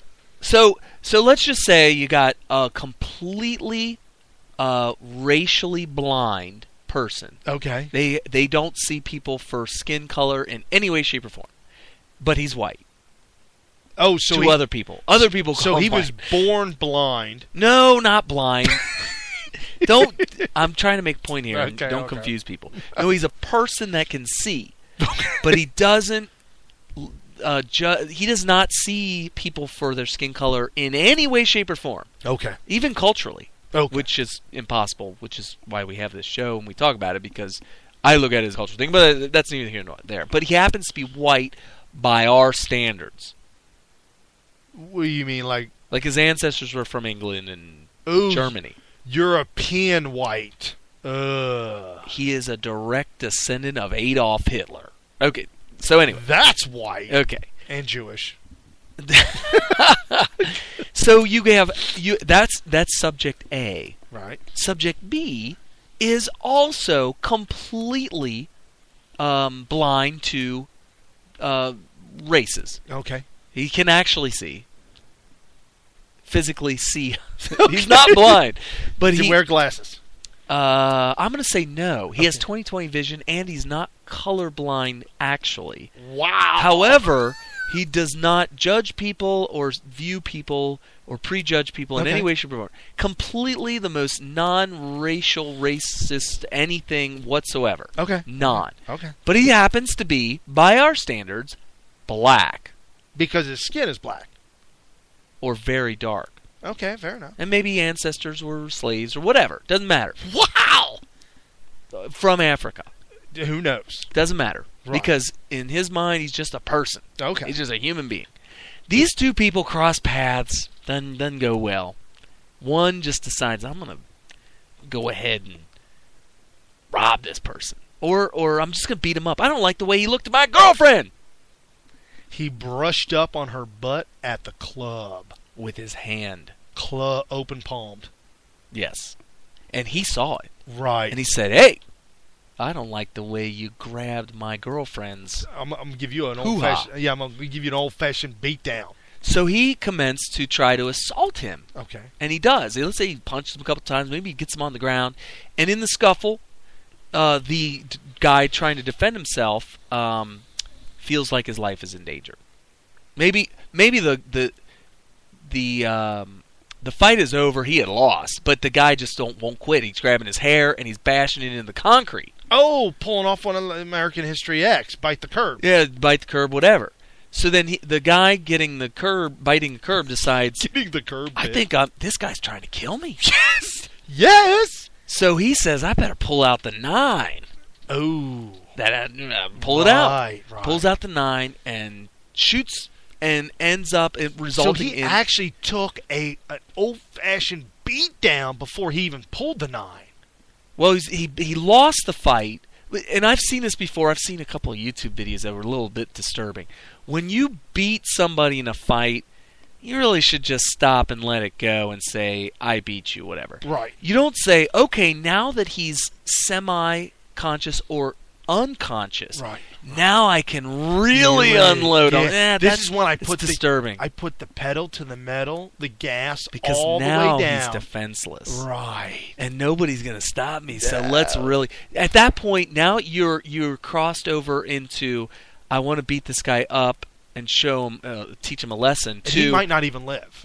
Right. Once you cross that line of, I'm going to wail on him while he's unconscious or not able to defend himself, you've crossed over into murderous intent as far as I'm concerned. And I've seen it in YouTube videos where somebody has to run over and pull somebody off of somebody else from doing... The permanent damage is probably already done. Whether the person lives or not is now in question. Right. And somebody has to dive in to save the guy's life, practically. If at some point that person that's about to die, possibly, pulls gun, shoots, and the wound sustained ends up costing that guy his life, that's self-defense. Clearly. But according to Al... No, let's not get too fast. Okay. So now we have two people, and notice how I didn't point out which person was white and which person was black, but one of them happens to be white, and the other one happens to be black. Well, I thought the white guy died, and Al Sharpton would have to flip the script. Well, that's in Al Sharpton's defense. He didn't yet say, and from the audio I heard, that it has to be one way or another. He just said... this thing went on for a long time, and he did say but here's that my it was, point. My right. point is we're talking about two people of opposite sex, of opposite race, who are not racist. They are known to not be racist. They are known to not have any kind of feelings or opinions of other races that are different than any other race. And maybe they have witnesses that would say, yeah, I grew up with this guy. He doesn't even look... Hold on. You're missing one major point here. There was hate involved in that crime. Oh, what the hell? It's a hate crime. Oh, and for you people out there to think that there is a such thing as a non-hate crime, yeah, it doesn't make any sense. Not at all. Can you have to have hate and malice in your heart to do something like that to somebody else. A felony, like right. a misdemeanor, might not be hate-filled, but a felony, there's got to be some hate in you, and that's why they label them felonies. Oh, yeah. And that's why they try to give you jail time for that kind of stuff, because they want to get you off the streets because you're hate-filled. But no, here's the point. So here we have a completely... The fact that they're different races is incidental, and it's irrelevant. Right. It's totally irrelevant. Al Sharpton wants to create a world where he can come along and say, hey, this has a racial result. It had nothing to do with race while it was going on. But now that there's a death, and we see that one is one race and the other is another race, this is now a racist hate crime because it resulted in one race killing another race. This guy. You know what it is? You know what it is? This is specifically designed, if we were going to cut out all the fat and just look at the meat and potatoes, this has the sole purpose of ensuring that racism lives even when it's dead. Right. We could have whites and blacks living together, no race thoughts whatsoever, yet way back, I'm looking in the future now, way back in 2015, 40 years ago, let's say we're living in 2055. Right. 40 years ago, this crazy idiot racist named Al Sharpton created a law that ensures that we continue on with the racism by making sure that we point out through throwing somebody in jail for a racist crime that racism occurred even though it didn't. Right. Right. My children are learning fact from fiction. So there's 7th grade. Yeah. I was like, what are you doing on this whiteboard? Well, there was one thing that they forgot on the false side. They put not fact, not true, fiction. They forgot libtard. Libtard, okay. That would be Al Sharpton. He's a tard. But he admits he's a progressive, which is incognito code word for full-blown red flag gold gold flag. Red and gold flag communist. Right. That's what it is. You know what he's doing here? He's creating job security. Well, there has to be high levels of racial tensions and racial hatred and racism in general. Because he'll get paid more. And who pays him? Where does he get his money? Well, donations? What are we doing here? That you ask. Money just doesn't fall out of the sky from God like God's like, Al, you're doing good work. Here's a big pile of money. Here's a duffel bag. I'm going to throw a duffel bag at you. What clip are we at? We're at, oh man, this is no good. Good job, Mr. Producer. Where have we gone? Wow. That's number 7 for Al Sharpton. Oh, righty-ro. I have a linkage here. Apparently, as I was reading on through this, something else was brought up. It says the shoe's on the other foot. Al Sharpton in a $20 billion racial discrimination lawsuit. Uh-oh. So I started reading into this. This is on redflagnews.com. Wait a minute. Are we talking red and gold flag? I don't know, but that is kind of... Well, I think they say red flag, meaning raise the red flag, alert, alert. Oh, I thought you meant... I was trying to figure out whether that was either communist or, you know how red states are Republican states? Right. Well, they would technically fly a red flag if they're a red state. Okay. So I thought maybe it's a conservative rag, but you're saying red flag is in like, whoa, whoa, whoa, whoa. Like if that just raised a red flag. If you're in your email box and there's a red flag next to your email, that is an alert, an attention getter. Okay. Yeah. All right. So the article reads as, the National Association of African American Owned Media filed a lawsuit Friday in Los Angeles against Comcast and Time Warner, who are currently looking to merge. And the African American owned media is accusing them of discriminating against black owned media companies. And they're asking for $20 billion in damage. So I'm like, okay, that's fine. Well, how does Al fit into this? Yeah, I would like to know.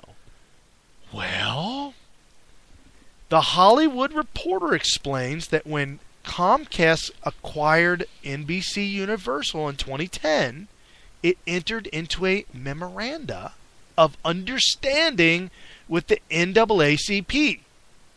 and the National Urban League and the National Action Network. Does it sound familiar, folks? That's Al Sharpton's organization. Oh, of course it is. But there was a little something extra in it for Sharpton. The lawsuit goes on to say that Comcast made a large cash donation to obtain support for its acquisition. The money includes $3.8 million to Al Sharpton. So here's the point, folks.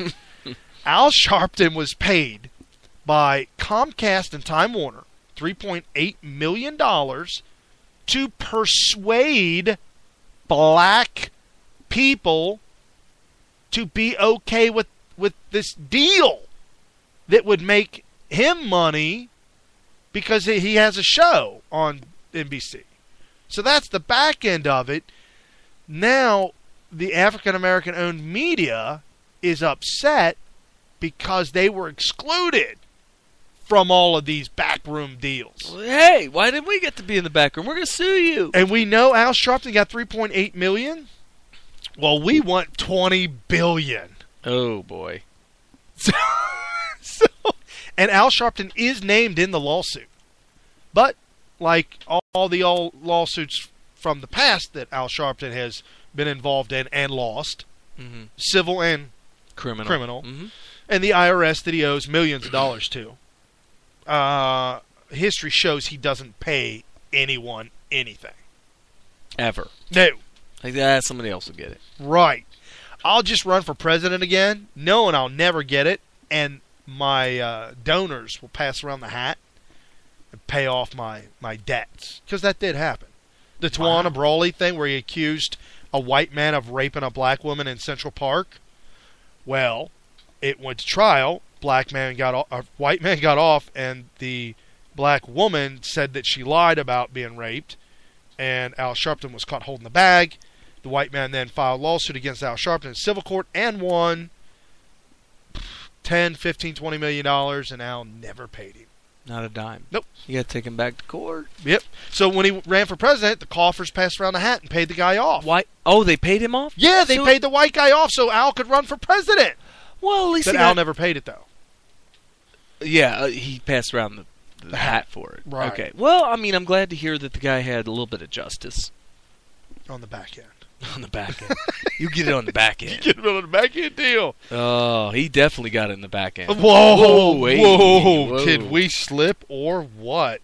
Hey, sorry. Speaking about slipping, apparently this week, I keeps coming up and I keep pushing it away and I keep pushing away. Hillary. She keeps popping, rearing her ugly head up. Apparently this week, breaking news. Documents obtained on the Benghazi ordeal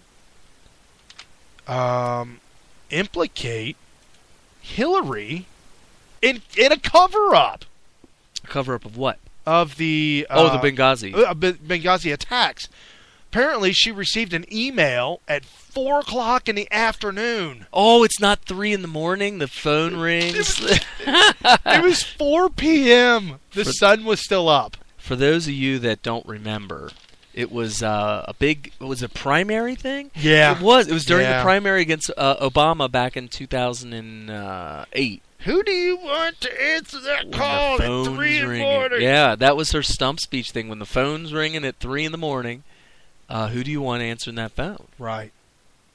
Do you want... Well, it wasn't 3 in the morning. It was 4 in the afternoon. When she was sleeping off her afternoon liquid nap. Her afternoon liquid lunch. Oh, man. Okay. She was sleeping one off. She's trying to dry out for the 3 o'clock phone call. Oh, man. Well, you got to sleep during the day if you're going to be there answering the phone at 3 in the morning. Right. Just like a 911 operator. Okay. There you go. So apparently, there was an email sent at 4 o'clock in the afternoon on September 11, 2012. Diplomatic mission is under attack.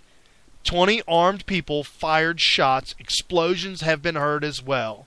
Stevens in the compound, safe haven. Okay.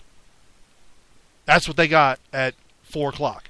6 o'clock, the email states terrorist group Ansar Sharia claims responsibility. Okay. So the terrorists are already claiming responsibility by 6 o'clock. But that is irrelevant because somebody made a video and upset them. Is that dude still in prison? Probably. And the only thing we know of him is that white scarf he had around his face. Oh, he was trying to and hide that. himself. Yeah, good thing. I mean, I wouldn't want to show my face. That filmmaker. Yeah. Apparently he had warrants out on him or something. Well, filmmaker is a very, very generous title to be giving him. I mean, I've seen movies with people we know acting in them that were better than that. Wow! Okay. I mean, the title of the movie may not fit the bill. I mean, it might be a little bit obscure. So get past the name of the film and go see The Missing Finger. Yeah, it'll blow your mind. Yeah, the production value was probably better than what we saw that caused Benghazi. Now, I never saw that. I did. I didn't see the whole thing. I saw about the first maybe 10 minutes, and I thought, okay, this is a parody. Somebody grabbed their camcorder and said, I'm going to make a movie trying to recreate what caused Benghazi. That's what I thought. And I was like, oh, crap, where's the real one? Hold on. Are you serious? I am not kidding. I thought somebody was just trying to copy the video that caused Benghazi. Come to find out, doing a little bit more research, because I found on the internet screen captures of the video. And I was like, I'll be damned! I was actually watching it. It was super, super, super low quality. It was like something some kids would do that had no film experience whatsoever. Wow. It was really dumb. Really, really dumb. No, I had no idea. I mean, apparently, YouTube had to tear it down because it was inciting all kinds of racial rioting. Meanwhile, nobody had watched the damn thing until... Nobody even knew there was such a film out there. Nobody did. Yeah, that's the whole Benghazi thing.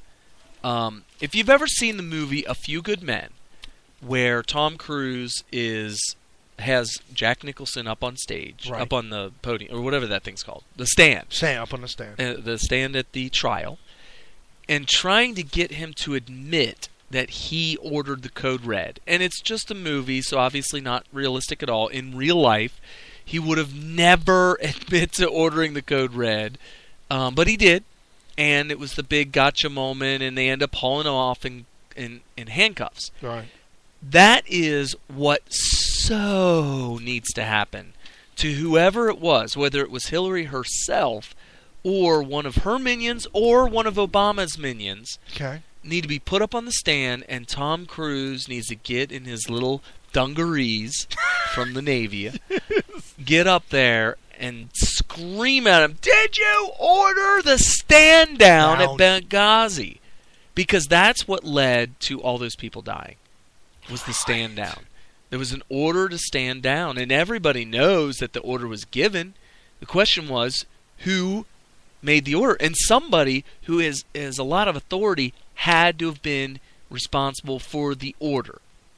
Right. Somebody way high up. Because those that were responsible for the response would tell you, we were given the order to stand down.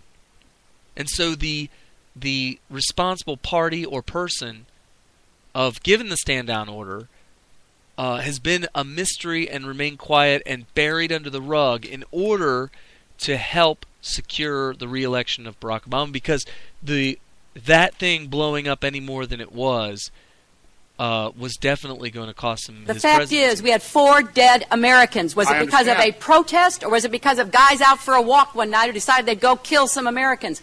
What difference at this point does it make? That was months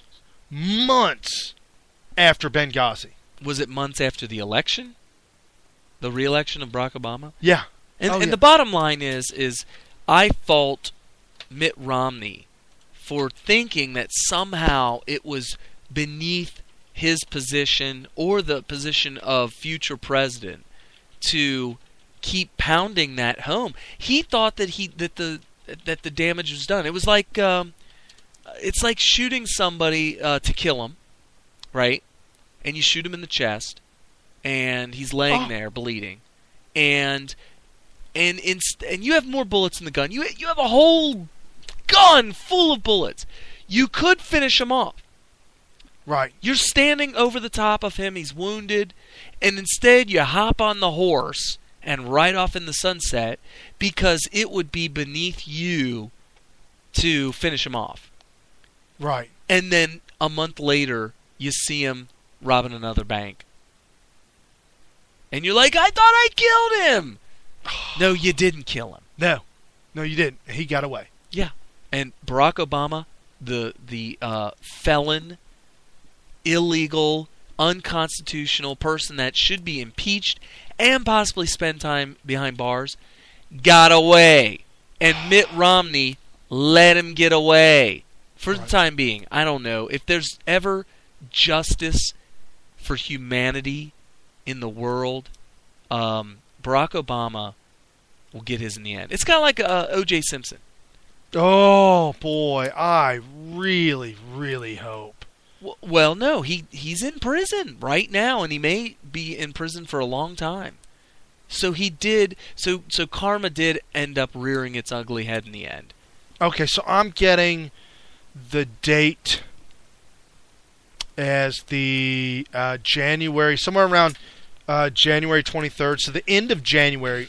Benghazi happened September 11th, 2012. Obama's re-election November 4th, 2012. And Hillary taking the stand the end of January, 1st of February. So we got September, October, November, December, January, February. That's 5 months. 5 months she took the stand and said what I just played. Was it a bunch of guys out for a walk who decided to kill a bunch of Americans? At this point, what difference does it make? Yeah. Well, basically, who was the woman who was pushing, who lied in front of everybody? Susan Rice? Yeah, Susan Rice. Who got promoted. Yeah, lied to everybody about what Benghazi attacks were on September 11th. Right. They just made it sound like a spontaneous uprising in response to a YouTube video. And so Susan Rice did such a great job, she was promoted to National Security Advisor. Well, why wouldn't you? That, to me, that's the smoking gun that she was ordered to lie to everybody about the cause of it. Right. She also this week had some wise words of wisdom. Okay. See, a double positive should be a negative, right? No. Actually, two positives make a positive. Yeah. Okay. Well, then that would be two negatives because she is not wise and she could not say anything wise, so that's two negatives. You could say that she made a dumb, ignorant comment. I don't know. Double negative. She said this week the U.S. will still need to support its best friend in the Middle East, which at this point in time happens to be Iran. I don't know even what to say about that. Wow. You could say that's pretty blunderous, or you could say, what does it say about our foreign policy in the Middle East when our best friend is Iran? Who, with friends like that, who needs enemies? Right? Yeah. Right? That pretty much sums it up right there. Wow. So that's all in part and parcel. I don't know what is going on in the Democrat Party with all these old white people. Old white men, Democrats. Old white women, Democrats. Nobody young and up and coming, unlike the Republicans. But I don't know what's going on with their party. I thought Hillary was supposed to be guaranteed the win for president during Obama's she had a lot. dance. There was a point where I was kind of pulling for Obama because I wanted to see a close fight, and he looked like he was dead in the water. Well, he pulled the Chicago politics. He got really dirty against Hillary. Well, here's how they stole it from her. And a lot of people don't remember this. They said that Michigan primary will not count because they went too early. And probably Florida, too. Right. Well, it turns out Michigan and Florida went for Hillary. And they knew that was going to happen, so they pushed to suppress those votes by not allowing them. And literally the only reason why their vote didn't count. So if you live in Michigan, you had no your vote actually went to the opposition. If you wanted Hillary in Michigan, it didn't count at all. Right, you could have stayed home. Right, but which helped Obama. Right, and since Obama ended up being the president, and I believe he took Michigan too, the will of Michigan was completely suppressed. Right. You did not get to say you did not vote for president. You did not vote for the guy that you wanted, or guy or girl, to be president of the United States in 2004 or 2008 because you wanted Hillary Clinton. Right. And they didn't let that vote count. And so they told you, we're going to give you Barack Obama, and you said, well, fine, I guess we'll settle on him, even though we wanted Hillary. And by taking away Michigan's votes, it eventually gave Obama the presidency, or the primary win, and the nomination, which led to him winning the presidency. Because whichever one of those got the primary nomination was going to beat the Rhino, McCain. Right. Oh, yeah. No, without a doubt. I mean, what does it tell you that when he got a Tea Party person as a vice president, she stole the show? Yeah. Hello. Totally stole the show. Absolutely. So. And she's still in the show now. She's out there still being outspoken. And you know what her biggest blunder was? Resigning the governorship. Yeah. That was you didn't know it at the time. When she did it, everybody was scratching her head like, why would she do that? And some conspiracy theorists are saying that she did it because there was an investigation into something she did as governor that was going to be explosive, cause her to be impeached, and ruin McCain's presidency, and probably not McCain's presidency, because I think that was after. Yeah, she resigned after she lost the vice presidency. Okay, I think. Yeah, so when she did that, it was like, what? Yeah, that was a mistake. She should have just wrote it out, and I think she might have beat Obama in 2012. Dude, if she ran against Obama in 2012 without having quit being governor, right, she probably would have won. There could have been some heavy heat there. Yeah, without a doubt. Well, Obama, speaking about Iran and trying to figure out what that's all about, I honestly believe that Susan Rice was given those. I mean, that's part of the talking points. That's what she just repeats talking points. Right. So apparently, Israel started to put together a program that they claimed that they called the Iran nuclear fight, or Iran nuclear program, that they were putting together to fly their fighter jets over Iran and bomb some of their well-known sites that were making nuclear material. Okay. Israel was doing this. They're putting together, they're doing flight simulations, they were flying over certain areas that were like mapped off to mimic where they were going to fight or bomb, strategic bomb in Iran. And they're putting all this together.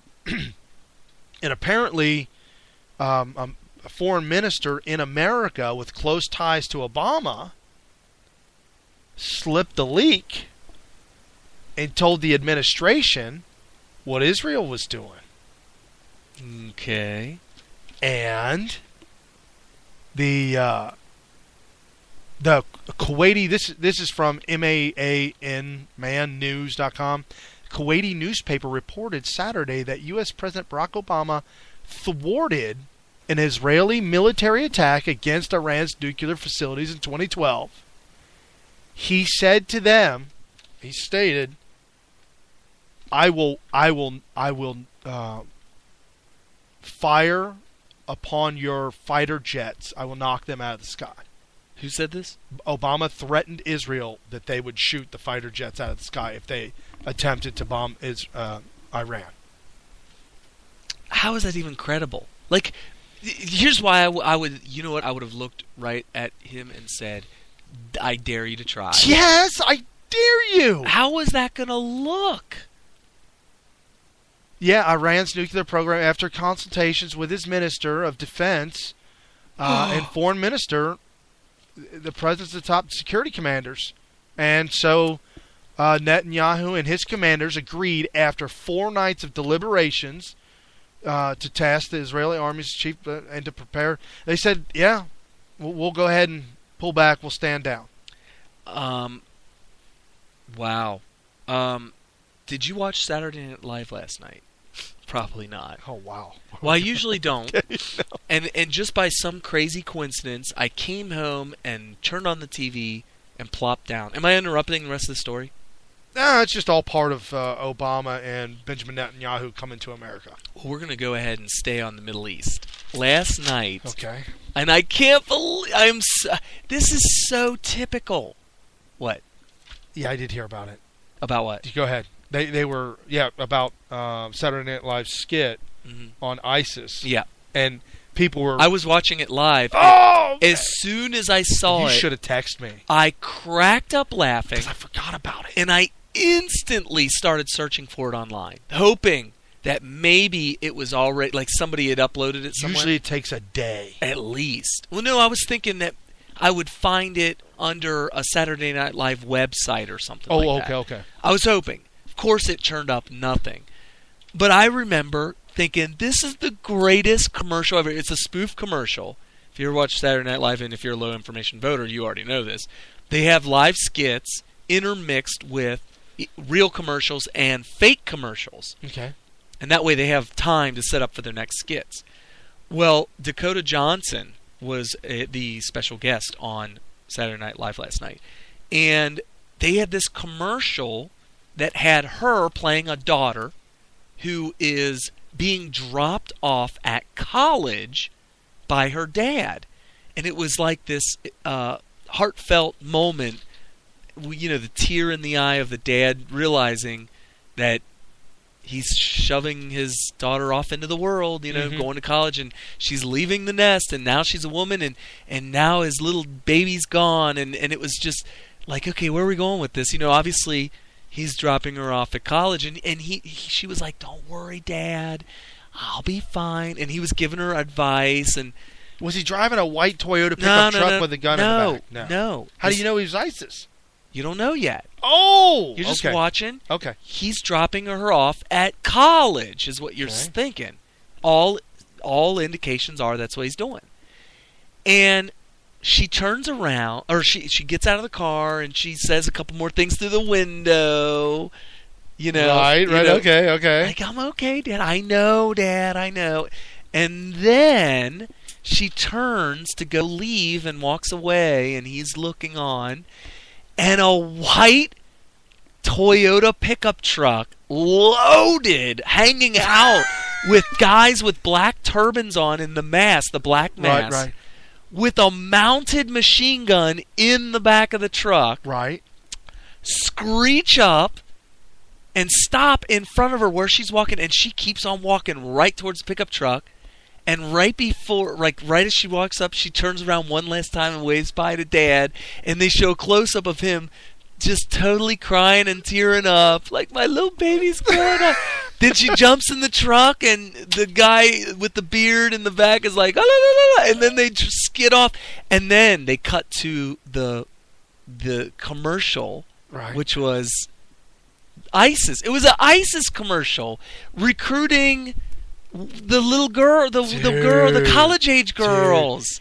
The comedy, and I has was just an element like, of truth what? to it. Yes. Oh, yes. No, and it was in response to this was a spoof on all these young white girls. This week a handful of girls have left, and they've been searching for them. Yeah, they left to go to the Middle East to fight for ISIS like a bunch of idiots. Right. Right. And this was a spoof on that. Well, no, this is breaking news. This backlash. Here's the backlash. The liberals are like, oh, you can't make fun of. So here we are, 7 hours ago on Yahoo News. Dakota Johnson's SNL ISIS spoof stirs outrage online. This is brand new. A Saturday Night Live commercial spoof is stirring outrage online over its depiction of a female high school graduate who leaves her family to join the Islamic State militant group known as ISIS, or, if you're Obama, known as ISIL. The ad, starring SNL host and 50 Shades of Grey star Dakota Johnson, is a spoof of the Toyota commercial that portrays an army-bound daughter being dropped off at the airport by her father. Okay, I thought it was college. It looked like dude, this is high schoolers. Well, in the SNL spoof, there were people walking in the background that looked like they were arriving at a college campus. Okay. But apparently it was a spoof of a Toyota commercial. Now, let me tell you something. I specifically looked at the brand of vehicle that ISIS was driving. Right. It was a white Toyota. The thing that made it fake, though, and I wish they didn't do this, it was like a brand new white Toyota pickup truck. No. ISIS has purchased brand new trucks. Okay. I didn't know that, because if you search terrorists and the beat up, it's always the old white. Well, no, they're into the goods now. ISIS now has a boatload of money and apparently a sweet deal with Toyota. Okay, well, and the you know Tundra. What? If that's true, the Tundra. It's probably what's the smaller one? No, it's not the small. It's the bigger one. No, they got money for it now. We gave it to them. Plus, they're in control of oil. Refineries and wells that they're selling on black market for half price. Right. But anyway, in the SNL version, though, the daughter is being picked up by Islamic militants in a Toyota pickup truck. No, listen, here's the quote. "You be careful, okay?" says the father. "Dad, it's just ISIS," she replies. Yes, dude, this is funny. Oh my gosh, this is so good. When the teary-eyed Keelam instructs one of the militants, played by Kyle Mooney, to take care of her, he replies, "Death to America!" As the truck driver drives away, a voiceover assures Keelam, this was the voiceover, "ISIS, we'll take it from here, Dad." That was the caption and the voiceover.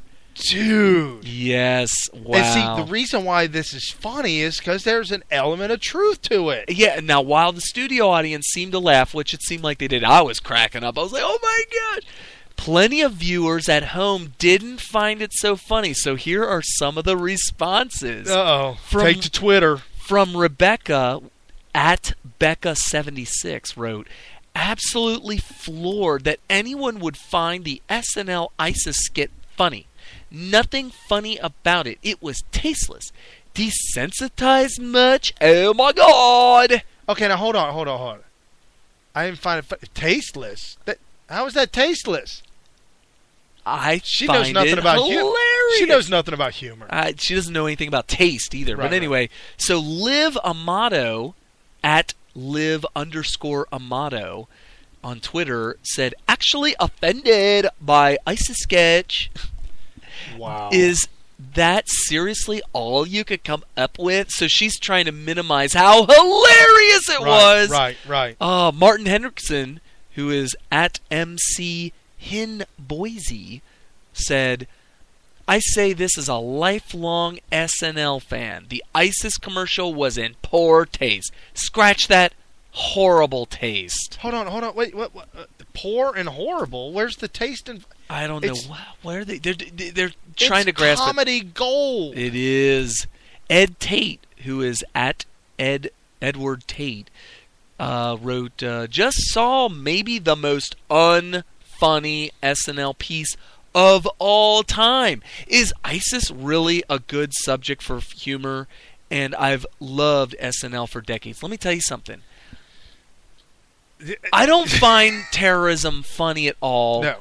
And the reaction to the left, to the right's the left reacts to the right's reaction to terrorism. Right. And it's really sickening the way they make fun of us for the way we react to terrorism. And they tell us, well, you know what? What you're doing is actually causing terrorism, blah, blah. They're a bunch of idiots. And finally this comes out, and I'm just like, you know what? I can laugh about this. Right. We're losing high school age girls to ISIS. It's no joke. Some of them aren't even Middle Eastern at all. Well, and there's breaking news this week. ISIS jihadists, they entered into a local city, and they went and they captured. The whole city was Christian, and they captured Christians and their families. And one Christian girl, she's really thin, young girl, maybe college age, grabbed a fully automatic machine gun and slaughtered 5 of ISIS outside her front door, standing over top of them, photographed and shot up to the internet. Oh, she was killed. No, she killed them. Wait, this was like somebody that went to ISIS? She was living in that area as a Christian. Oh, okay. And ISIS attacked her town. Oh, right. And she grabbed She went Wolverine on She him. went straight Wolverine on him. And for those of you that don't know, Wolverines were the insurgents, if you will, in the movie Red Dawn. So anyway. So now there's a major Christian militia with American, Australian, and British Christians all working together to destroy ISIS. Okay. There's the article was titled "Onward Christian Soldiers." So it really is turning into a holy war, apparently. Well, there's a guy who was interviewed on Greta Van Sustren's show. His name's Matthew Van Dyke. He's a U.S. filmmaker, and he is setting up training camps for Christians. Okay. In the Middle East, and hiring at all cost, hiring specifically, he says, we're specifically looking for former Green Beret American military members to come and train our Christians in this war. Oh, he said, I've spent every time I've got, I'm broke, and I've spent everything I've got, all my time. What we're looking for is donations. And Christians. And Christians. And Green Berets. And so Greta said, yeah, Green Berets. And so Greta said to him, what are you doing in Iraq? And she was a two-part question. What are you doing in Iraq? And what's going on with these Christians? And so here's what he had to say about his holy war in the Middle East. I formed a company called Sons of Liberty International, and we provide security and military consulting and training to local forces that otherwise couldn't afford it. We provide it for free. We rely on the public's donations, which we desperately need at this time to continue working with Christians in Iraq.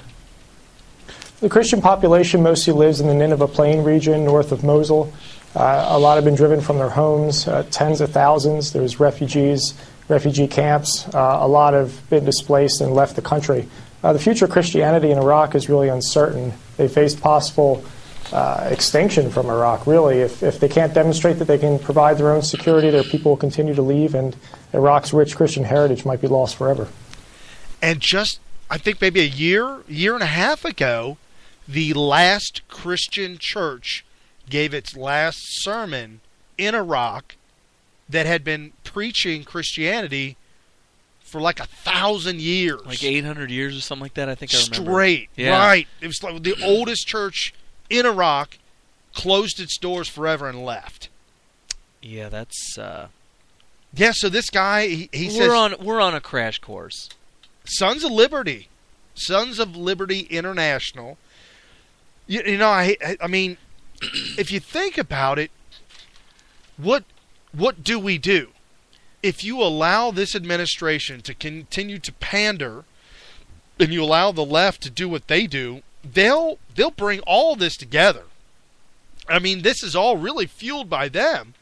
The whole ISIS thing started because of the libs, the left, funding the wrong people, training the wrong people, getting in bed with the wrong people, and then walking out of Iraq, Obama, pulling all the troops out so that ISIS and everybody can just walk in, and then the Iraqis saw them coming and said, woo.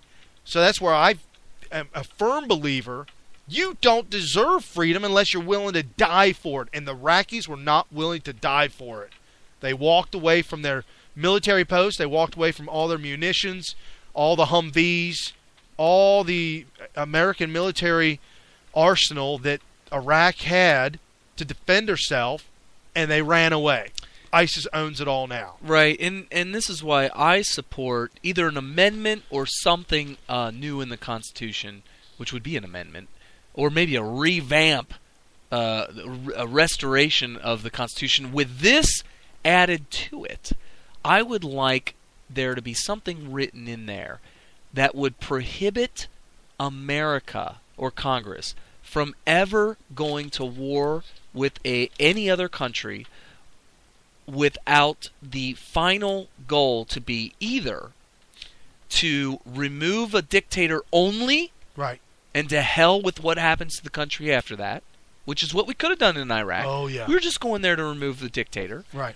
Or the other reason would be to, if we're going to do more than just remove the government, then we're there to officially take it over. Yeah, because if you're there to remove the government, like in Libya, where Muammar Gaddafi was there, I'm not saying he's a good guy. He's a really horrible, evil guy, just as bad as Saddam Hussein. Evil, horrible dictators. Hillary removed him and walked away, and now ISIS has taken over Syria too. Right. So, I mean, all these places are up for grabs because all their governments have been removed by America. Right, and so your argument is we should never just go in just to remove a government. Right.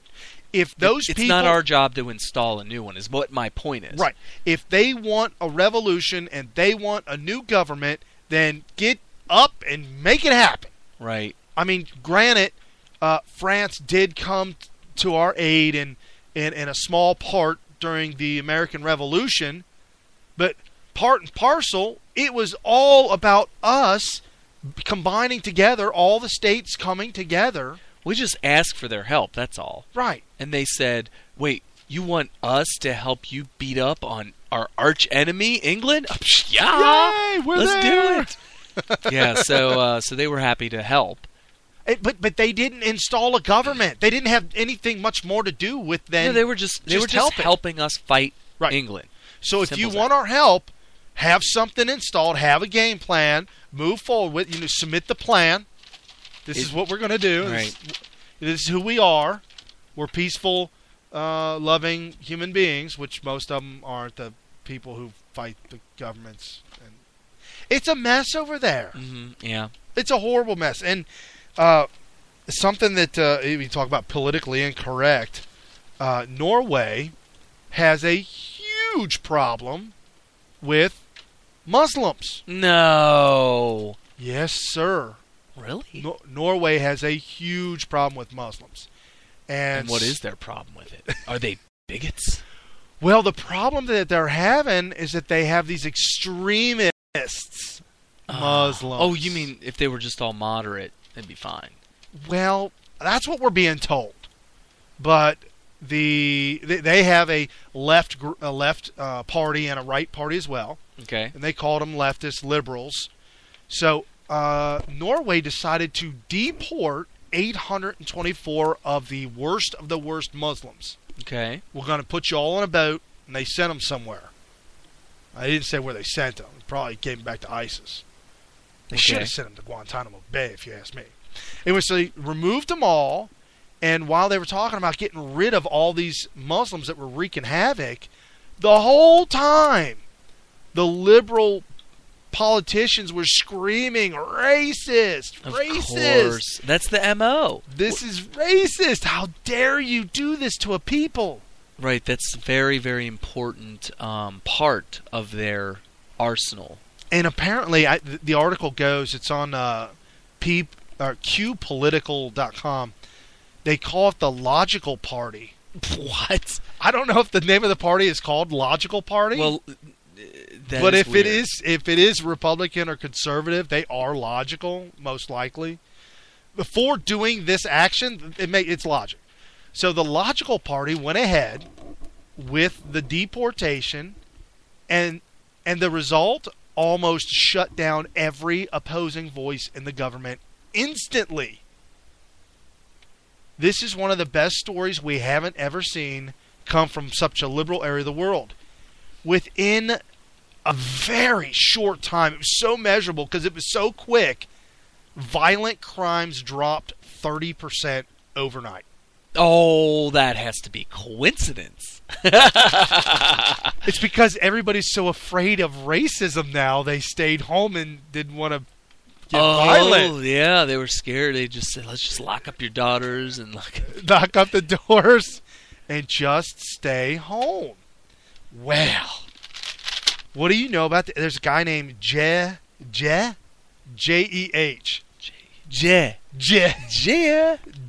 Johnson. He's the Homeland Security Secretary. Okay. Appointed by none other than yours and mine. And I guess it might have been maybe they took him to the woodshed too. Oh, I'm sure. But bringing this back home again, because I'm doing a left-right comparison. Okay.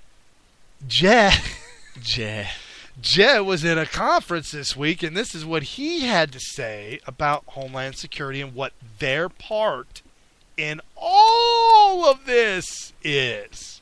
Jeh.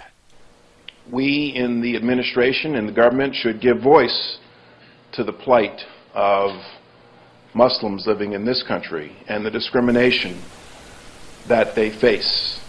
And so I personally committed to speak out about the situation that very often people in the Muslim community in this country face, the fact that there are 1.6 billion Muslims in the world and that the Islamic faith is one about peace and brotherhood. So, all right, so nobody's ever complained, but I'm going to go ahead and tell you that they're facing discrimination, and so it's a problem that I'm going to tell you it is, and we're going to have to do something about it. Homeland Security Secretary's job is to give voice to the plight of Muslim Americans. Muslims in America who face discrimination. Right, every day. These people are crazy. Go to Dearborn, Michigan and see what kind of plight they're under. Dearborn, Michigan is completely all Muslim. You go there and you in the street just say I'm a Christian, wear a big shirt with Jesus' head on it, and maybe some banners that say I'm a Christian, bite me. You might get stoned. You're under Sharia law. Yes. Is that the place where they have the zones, the no-go zones? Yeah. No. Well, they're starting to do it now. Yes. The no-go zones. I think that was in that was England. over in England. England had no-go zones. Well, France, but they're talking about doing it over here. Yeah, they're trying to institute Sharia law, which is pretty much an absolute violation of the First Amendment. The First Amendment in the Bill of Rights says that you cannot establish any religion. The government can. Right. Congress shall not establish any religion. And by having a community that's under Sharia law, which, if you know any better, it is literally, you're saying this Quran is the law of the land now. Right. Which everybody knows the Quran is the basis of, it is the Islamic religion. Right. And so it's by the saying, order, it's the go order to slice off a head or two if they won't convert. And even if that's not true, let's say it's not. Okay. Let's say there is nothing violent whatsoever, and it's the most peaceful book in the whole world. The First Amendment prohibits you from making that the law of the land. Period. Oh, right. Period. Yep, absolutely. And when governments get involved, it's just more fact. Fact to a toe tag liberal is like kryptonite to Superman. The more facts you have in your hand when you go to talk to people, the more they become... Well, they'll throw out lies, which we all know. Right. They'll also throw out damn lies. And then when they throw out a statistic, it is worse than all the damn lies they said so far before that. So, London government this week is requiring bus posters to be posted on all their double-decker buses because they live in a socialist society. They're all government-owned buses, and it's all government. Everything's government. Right. And so they put advertisements on the bus that go back to the government to get paid. Oh, okay. So they're now putting big, giant banners. It looked like a big, huge billboard on the front of the bus, right above the driver, because it's got 2 levels, the double-deckers. Yeah. And on it, in big, bold letters, it says Prophet Muhammad. Underneath it, it says, the light of life, teacher of truth, a blessing for the believers. So and the thing is, and this is what, in England? Yeah, okay. London. All right, the thing about London is they don't necessarily, I don't know what their laws are, but if that happened in America, that would be called unconstitutional. Correct. Only because the government owns the bus and owns the advertising. Okay. And so they wouldn't be allowed to start... pushing a religion. Yeah, they shouldn't be allowed to do that. No, of course not. Well, our good friend and yours, the one and only, the soft-spoken, the gentle giant, as I like to call him, Mr. Brown. John, I've lost my ever-loving mind, Kerry. Oh, he's a gentle giant now? You rang. Okay. This is what he said this week. And last thing, this is counterintuitive, but it's true. Our citizens, our world today is actually, despite ISIL, despite the visible killings that you see and how horrific they are, we are actually living in a period of less daily threat to Americans and to people in the world than normally, less deaths, less violent deaths today than through the last century. And so even the concept of state war has changed in many people's minds, and we're seeing now more asymmetrical kinds of struggles. So I would say to you that I see encouragement when I travel the world. I see people wanting to grow their economies. I see vast new numbers of middle class, people who are traveling. I see unbelievable embrace of new technologies. I see more democracy in places where it was non-existent or troubled.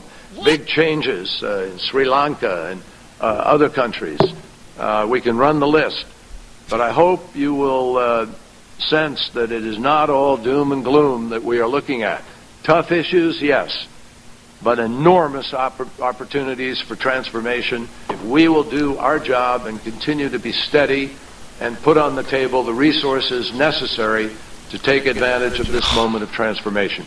Oh, he just let the cat out of the bag in that last Did you 2 hear sentences. it? Yes, I heard it. He basically said, we want you to dump money on us because everything sucks and we have crisis all over the world. He didn't say that. Right. But I interpreted that because he said we have lots of opportunity for change. Yes. So we need you to dump money on us to execute this change.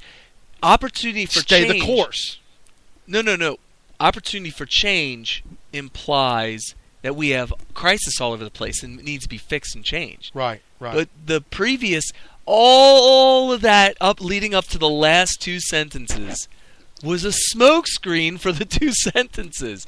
Like, everything's good, we have more democracies, which is a total lie. I don't know what he's talking about there. Where are there more democracies than ever?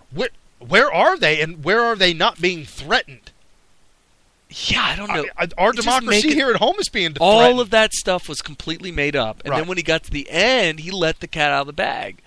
We need resources. Oh, yeah. That that means money, folks. Money. We Lots need and lots of money. We need you to dump all kinds of programs and money on us, government money on us, to affect the change. If everything was so great, then what opportunities are you talking about?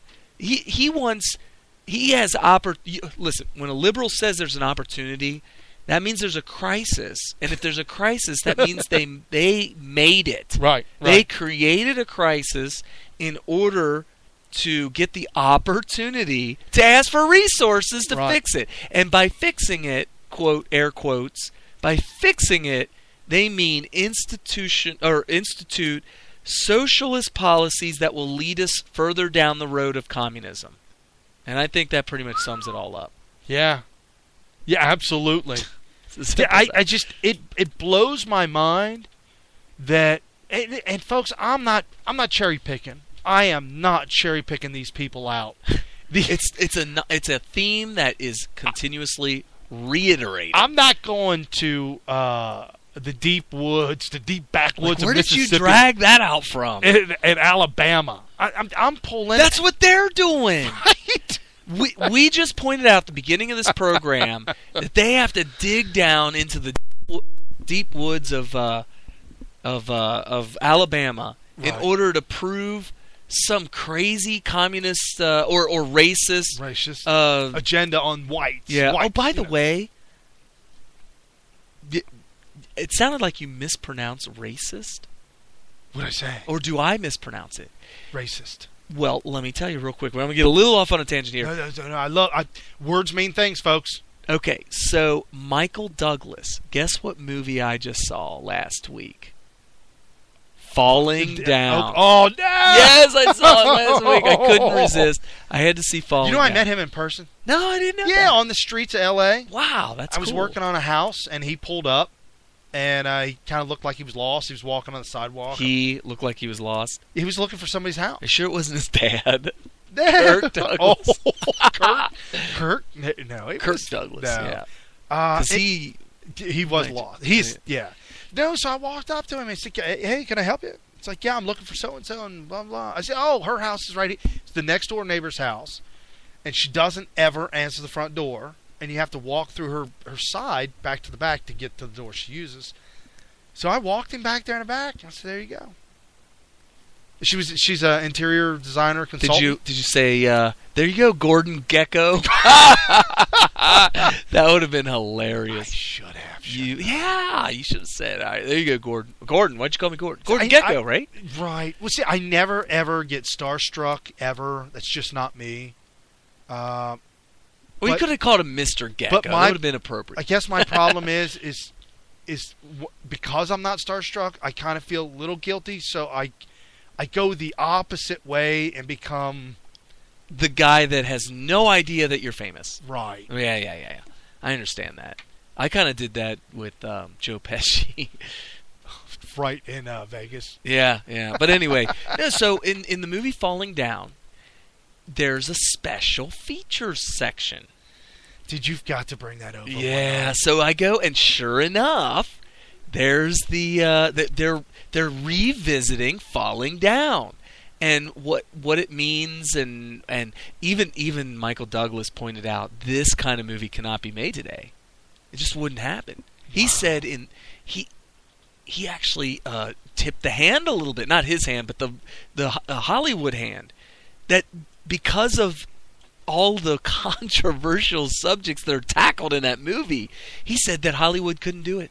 They couldn't do it today. But anyway, he points out that there's a lot of things that are racist. And I thought, hold on.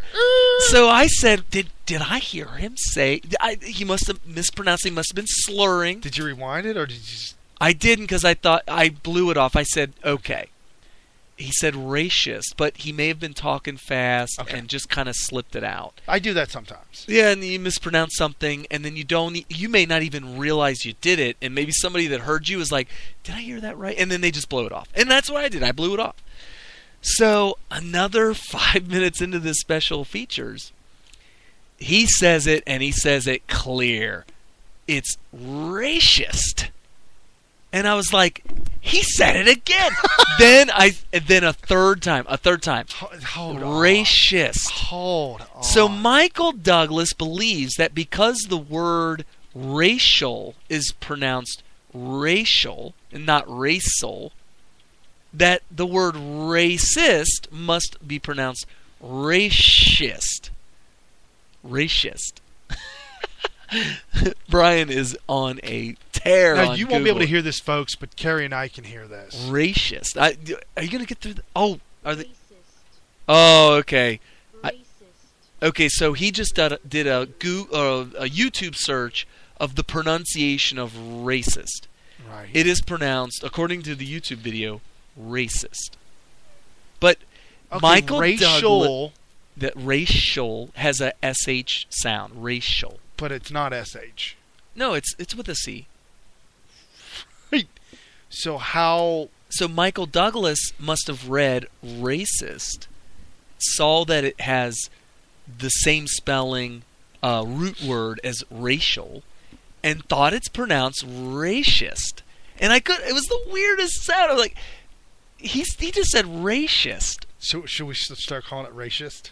I don't know, because the way I thought of how goofy he sounded saying it, I don't want to be thought of that way, because we don't deserve to be thought of. Well, you know why he does so that. Racist. You know why he does that. You think that there's something behind it? It's the same reason why I would say in my former past life of sales, I would say, folks, I get this at wholesale. I get this at wholesale. I get this, folks. I'm getting this at wholesale, so I can get it to you. And when you start to mispronounce certain words like that, I mean, but it's not so bad, but it's enough to catch their ear. And instead of saying wholesale, you say wholesale. It distracts them, and it throws them off guard. And right after you say wholesale, you can say anything you want, and they won't hear it. Because they're thinking, did I just hear him say that? Yes. And it's funny because now that you're saying that, I don't remember anything that he said after that. I used to say wholesale, and there were a couple of, just very few, just a couple other words. Yeah, I remember hearing you say that and a couple other, but I can't remember what they were either. But right, but it was wholesale. It really throws people off. And see, he's Hollywood, and it's almost like when they're liberals and they're smarter than you are. Well, it's like when Lurch calls it Genghis Khan. Right, Genghis Khan. Yeah, and nobody corrected him. And even if technically it may be Genghis Khan, is it Genghis or is it Genghis Khan? Everybody I've ever heard pronounces it Genghis Khan. Yeah, if you watch the movie Bill and Ted's Excellent Adventure, they call him but they also call Socrates Socrates. So that might not be a good example. Woo, Socrates. But they call him Genghis Khan. Dude. Whoa. Well, dude. Bill, did you know? Hold on, I had a thought. No. Does it have to do with that? Genghis Khan. Genghis Khan. No, but everybody how do you pronounce the state that Chicago resides in? What is the name of that state? The S is silent. No, I didn't ask you to give me a definition. What do you call the state? I call Illinois. Right. Now, when somebody says to you, hey, I just came from Illinois, I don't correct it. No, but does that burn your ear? Does it like not an as ice much pick? as it probably does you? Well, did you know there's 3 legitimate, maybe 4 It's or a 5? French word, and the S is silent. French? Are you sure it's not Indian? All the states are Indian. French Indian. No, but did you know there's about 5 different correct pronunciations of Louisville?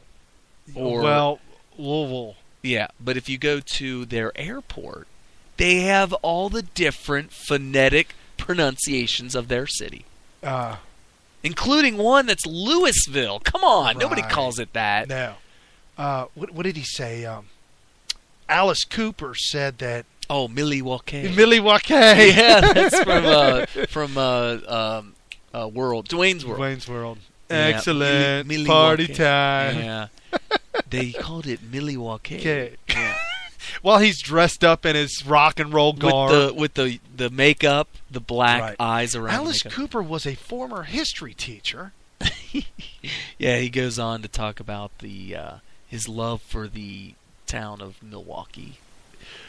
Or as the natives called it, Milwaukee. Yeah. And the natives, if they took a walk through Milwaukee at this point in time, they would be shocked and stunned. Probably. Due to the utter fallout. Yeah, the fallout from the nuclear explosion that happened. Milwaukee is...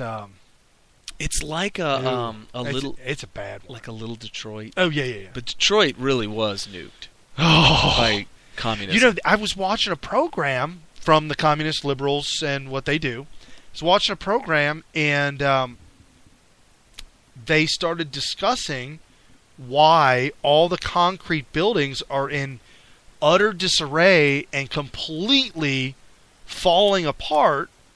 It's because water gets into the cracks from the rain, freezes, and splits that concrete. Okay. And all of a sudden, and the roofs are damaged, and everybody's busting out the windows, and all of a sudden, within 5 to 10 years, these concrete structures are literally rubble and falling apart from nature, being taken over by vines and trees, and I mean that just adds to the whole aspect of no human activity. I mean, these buildings where people were active. Yeah, because they're gone. Right. Right. It's amazing. It's almost like when you don't drive a car around for a long time, like things rust. Ruin it. That would not have rusted had you been driving around. And I'm not even talking about car washes. I'm just talking just driving it around. There was I bought an engine. I bought a motor. It was a 390 engine. It's big, huge engine. And the guy told me that it had been rebuilt 10 years ago, and from then till now, minimum mileage. Okay. So I got it to what I was going to do with it, and all of a sudden, clack. I said, what the hell? So I dug into it, and it literally, the parts, I won't get too technical, components in the engine literally seized from rust on the top half of the engine where there was no oil. Okay. Because the oil was in the bottom, right? Right. So it bent the rods. Oh. All of a sudden you heard clacking and clanging. So is when the Blues Brothers claim that they threw a rod, is that an actual industry term? Oh, yeah, you could throw a rod. You could throw a rod. Did you throw a rod or did you bend a rod? I bent the rod. It didn't throw itself out, but it was certainly... But you could throw it out. Oh, it could have been shot through the... Because it can come out, up, and through. That doesn't even sound real. That sounds like something a cartoon. Throw a rod. Oh, because that's what Dan Aykroyd would say. I think we threw a rod. Yeah. Well, when you throw a rod, you know, I mean, the power, because the exhaust, if it's an intake rod or an exhaust rod, you know, whichever one's lifting up opening up the valve, you're going to have either a loss of power by no fuel getting in the cylinder, or you're going to have a major blow-by problem because it's not letting the exhaust out. Right, I could see that. So you're going to be running on an 8-cylinder engine, you're going to be running on 7 cylinders, and that's going to be uncomfortable. Well, I know what it's like to run on 3 cylinders in a 4-cylinder engine. Oh, I thought you were going to say in a 6-cylinder. Oh, wow. That would be rough. Half of the engine was powering the other half. Yeah, you have to put the gas all the way to the floor just to keep it running. Right. Oh my gosh! Holy smoke! We've only got we're almost out of time. Few minutes left. Do you have any last second sound bites? Yeah, let me. Just a dump. You have to. This is called a sound. It's what is it? Lightning round. Lightning round. Okay. Oh, by the way, Saudi Arabia has allowed Israel to enter its airspace to bomb Iran if they want. Oh, that's nice. Pretty nice. And your dad also informed us this week the Muslim Brotherhood was kicked out of Egypt. Yeah, by the military. Right. It was a I guess, would that be a coup? That would be a coup. Okay. That would military be a coup in and Egypt. Upsetting Obama because he funded the Muslim Brotherhood. And that's why Egypt bombed ISIS for the killings of Christians. Because we were both dumbfounded. Why would Muslim Brotherhood bomb ISIS? That would be a brother stabbing a brother trying to rob the same bank. Yeah, that wouldn't make any sense. You and me robbing a bank, and I stick you at the bank. And by bank, I mean... the bank of the world. Pretty much. So, the Black Caucus has threatened to protest when Benjamin Netanyahu comes to town. Why? They are going to stand outside with their hands in the air, saying, "Don't shoot." What does that have anything to do with Benjamin Netanyahu? Have no idea, but they're upset he's coming. And, Republican members of Congress introduced an Iran Nuclear Agreement Act, which will stop Obama from making an agreement with Iran on their nuclear weapons. And if he does, they have to present, if he comes up with an agreement before it is made, he has to present it to Congress to be voted on. But impeachment's off the table. So when, that's correct. When so he won't Congress, right. When Congress says, Obama, you must do this, it's a law. We wrote it down. We passed it through the House. It got confirmed in the Senate. And now it's an actual law of the land. What people don't realize is the only thing that can be done when the president breaks the law is impeachment. With impeachment off the table, that's equivalent to telling you, I mean, think about it. What if somebody told you that for 8 years you can do anything you want and there'll be no law pressed against you? The cops will never press charges on right. you.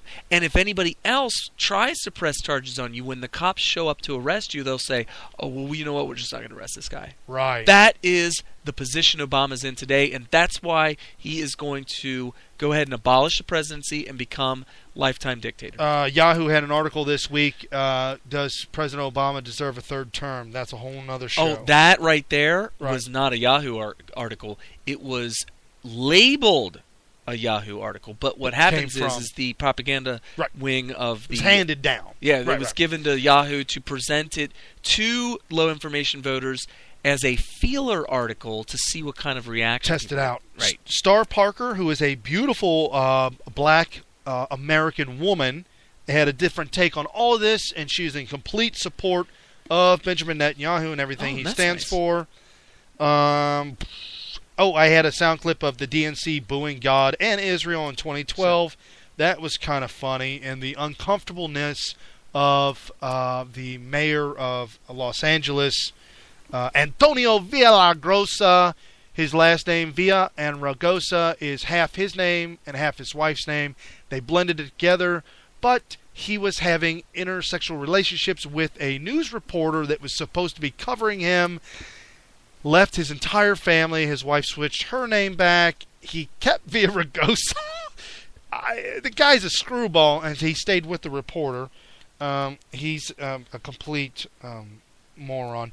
The Democrats approached Benjamin Netanyahu this week and said, Dick Durbin, and Diane, I lost my mind, Feinstein, said, hey, Benny, we want to meet when you're in town. We want to meet with you behind closed doors, have a closed door meeting.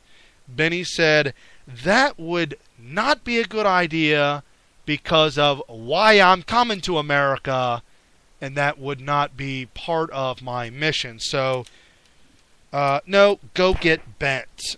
And the Senate unanimously passed a resolution. Breaking news, the Senate unanimously passed a resolution welcoming Prime Minister Netanyahu. Senators sponsored the resolution, but none caved to the reported pressure from the White House to vote against it. The kid, the sixth grader, C.J. Pearson, sixth grader, explodes on Obama and gets removed from Facebook. And this is what the soundbite 3B, this is what the kid sounds like. Hi, my name's C.J. Pearson, and today I wanted just to applaud Mayor Rudy Giuliani for his comments about President Barack Obama. Here's the truth of the matter. I don't want to be politically correct. I don't care about being politically correct at this point. President Obama, you don't love America. If you really did love America, you would call ISIS what it really is. An assault on Christianity, an assault on America, and a downright hate for the American values our country holds. Of freedom of speech, freedom of religion, and every single thing that our country stands for. If you loved America, President Obama, if you loved America, you wouldn't try to take away what hardworking Americans have worked for their entire lives. You wouldn't do this if you loved the people of America?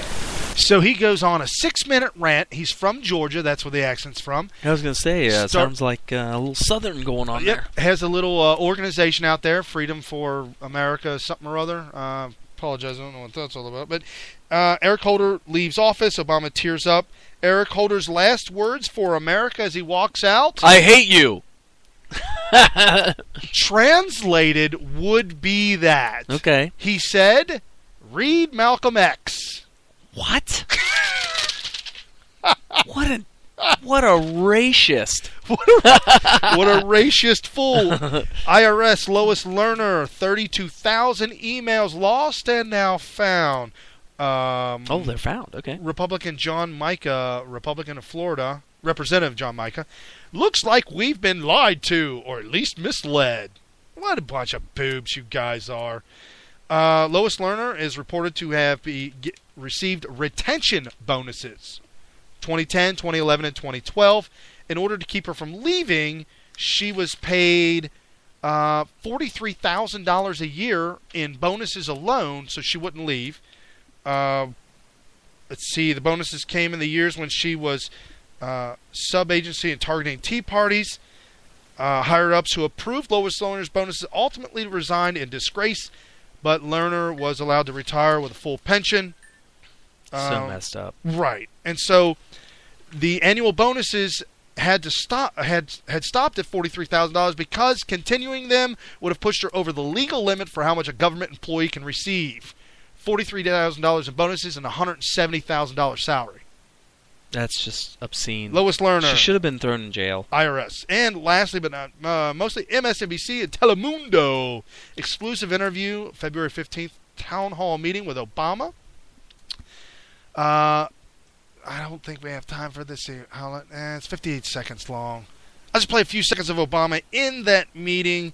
The very first of it is what really you need to hear, and that's about how this amnesty and everything's playing out. In the short term, if Mr. McConnell, the leader of the Senate, and the Speaker of the House, John Boehner, want to have a vote on whether what I'm doing is legal or not, they can have that vote. I will veto that vote because I'm absolutely confident that... I don't know. What does that mean? If they have a vote on whether I'm doing what's legal or not, I'll veto that vote. How do you veto a vote? If they vote that Obama's doing something illegal and the vote goes through, I'm lost on something. What is he vetoing? Well, I mean, if that's called impeachment. Well, he's going to veto impeachment. Does he not know what's going on? Does he not know how America works? No. Make a vote. If they want to vote on whether I'm doing something illegal, I'm going to veto that. So here's what he said. What we've done is expand my authorities. Of course they did. Under executive action and prosecutorial discretion as far as we can legally under the existing statute, the existing law. And so now the question is, how can we get a law passed? That's out of his words. To Telemundo and MSNBC, and he said... That is scandalous. So scandalous, he told immigration's waiting in the wings to get your papers ready. Get your papers You're ready. at bat. You're not at bat. You're on deck. On deck. Damn, why? You're on deck. You're in the bullpen. You're in the bullpen. You're on deck, and Obama says, "Get your bat ready because swinging time's coming." Wow. And the whole thing you said before. These are not Americans. There is a $24,000 bonus earned income tax for illegals made legal. And he said we're not going to ignore the criminals, but what I'm telling ISIS. What I'm telling ICE. Oh, ICE. Mm-hmm. What immigration department is to ignore the peaceful families. If it's a family, let them go. Don't enforce the law on families. Only do it on criminals.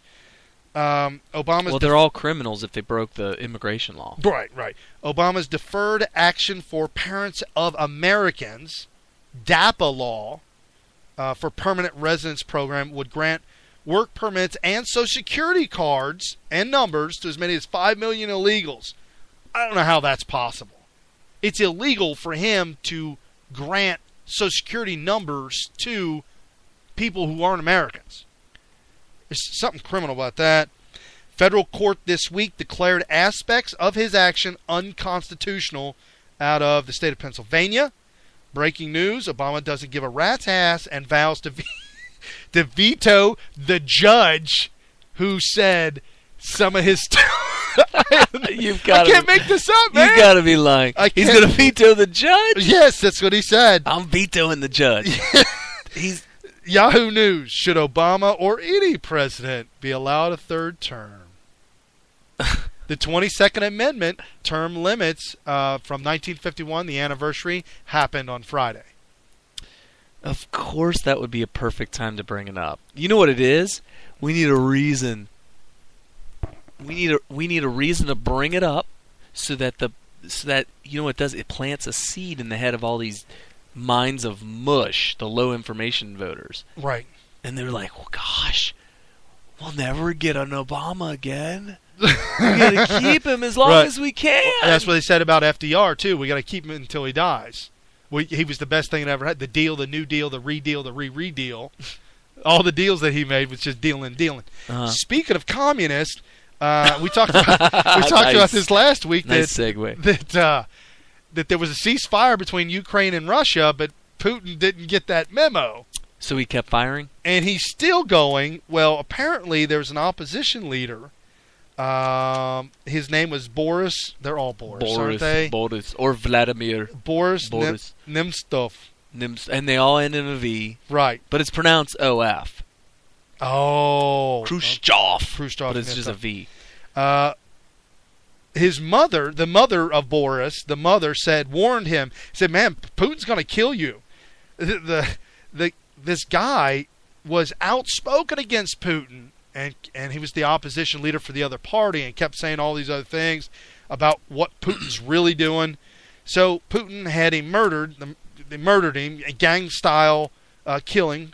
Steps from the Kremlin came just weeks after the dissident told a magazine his mother worried the Russian leader would have him bumped off for his outspokenness. When will you stop cursing Putin? He kill you for that. And apparently he did kill him on the steps of the Kremlin in a drive-by. War-torn Ukraine. That's not the first time he's done something like that. Unbelievable, yeah. Ukraine's they're going to get swallowed up. Nobody's talking about him anymore.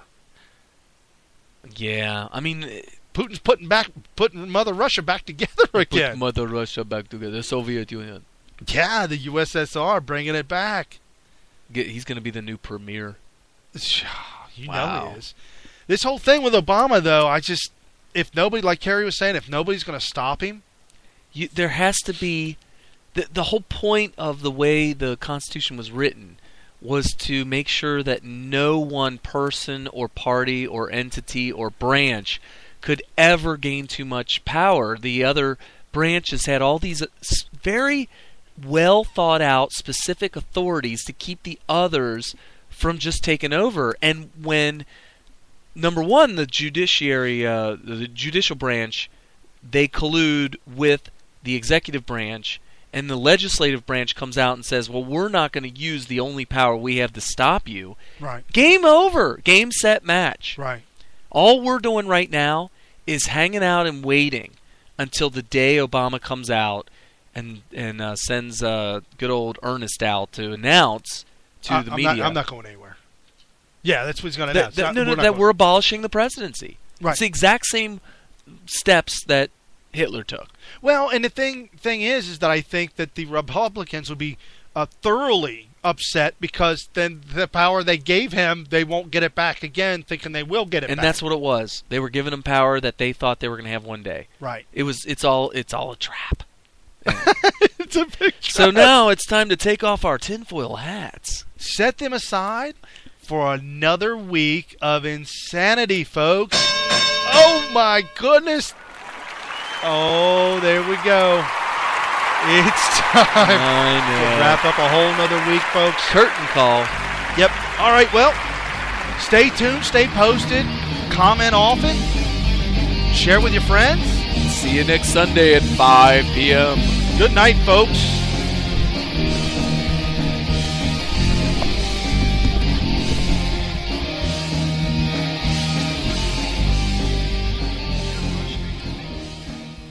With unfathomable power. What kind of power? Unfathomable. It's without fathom.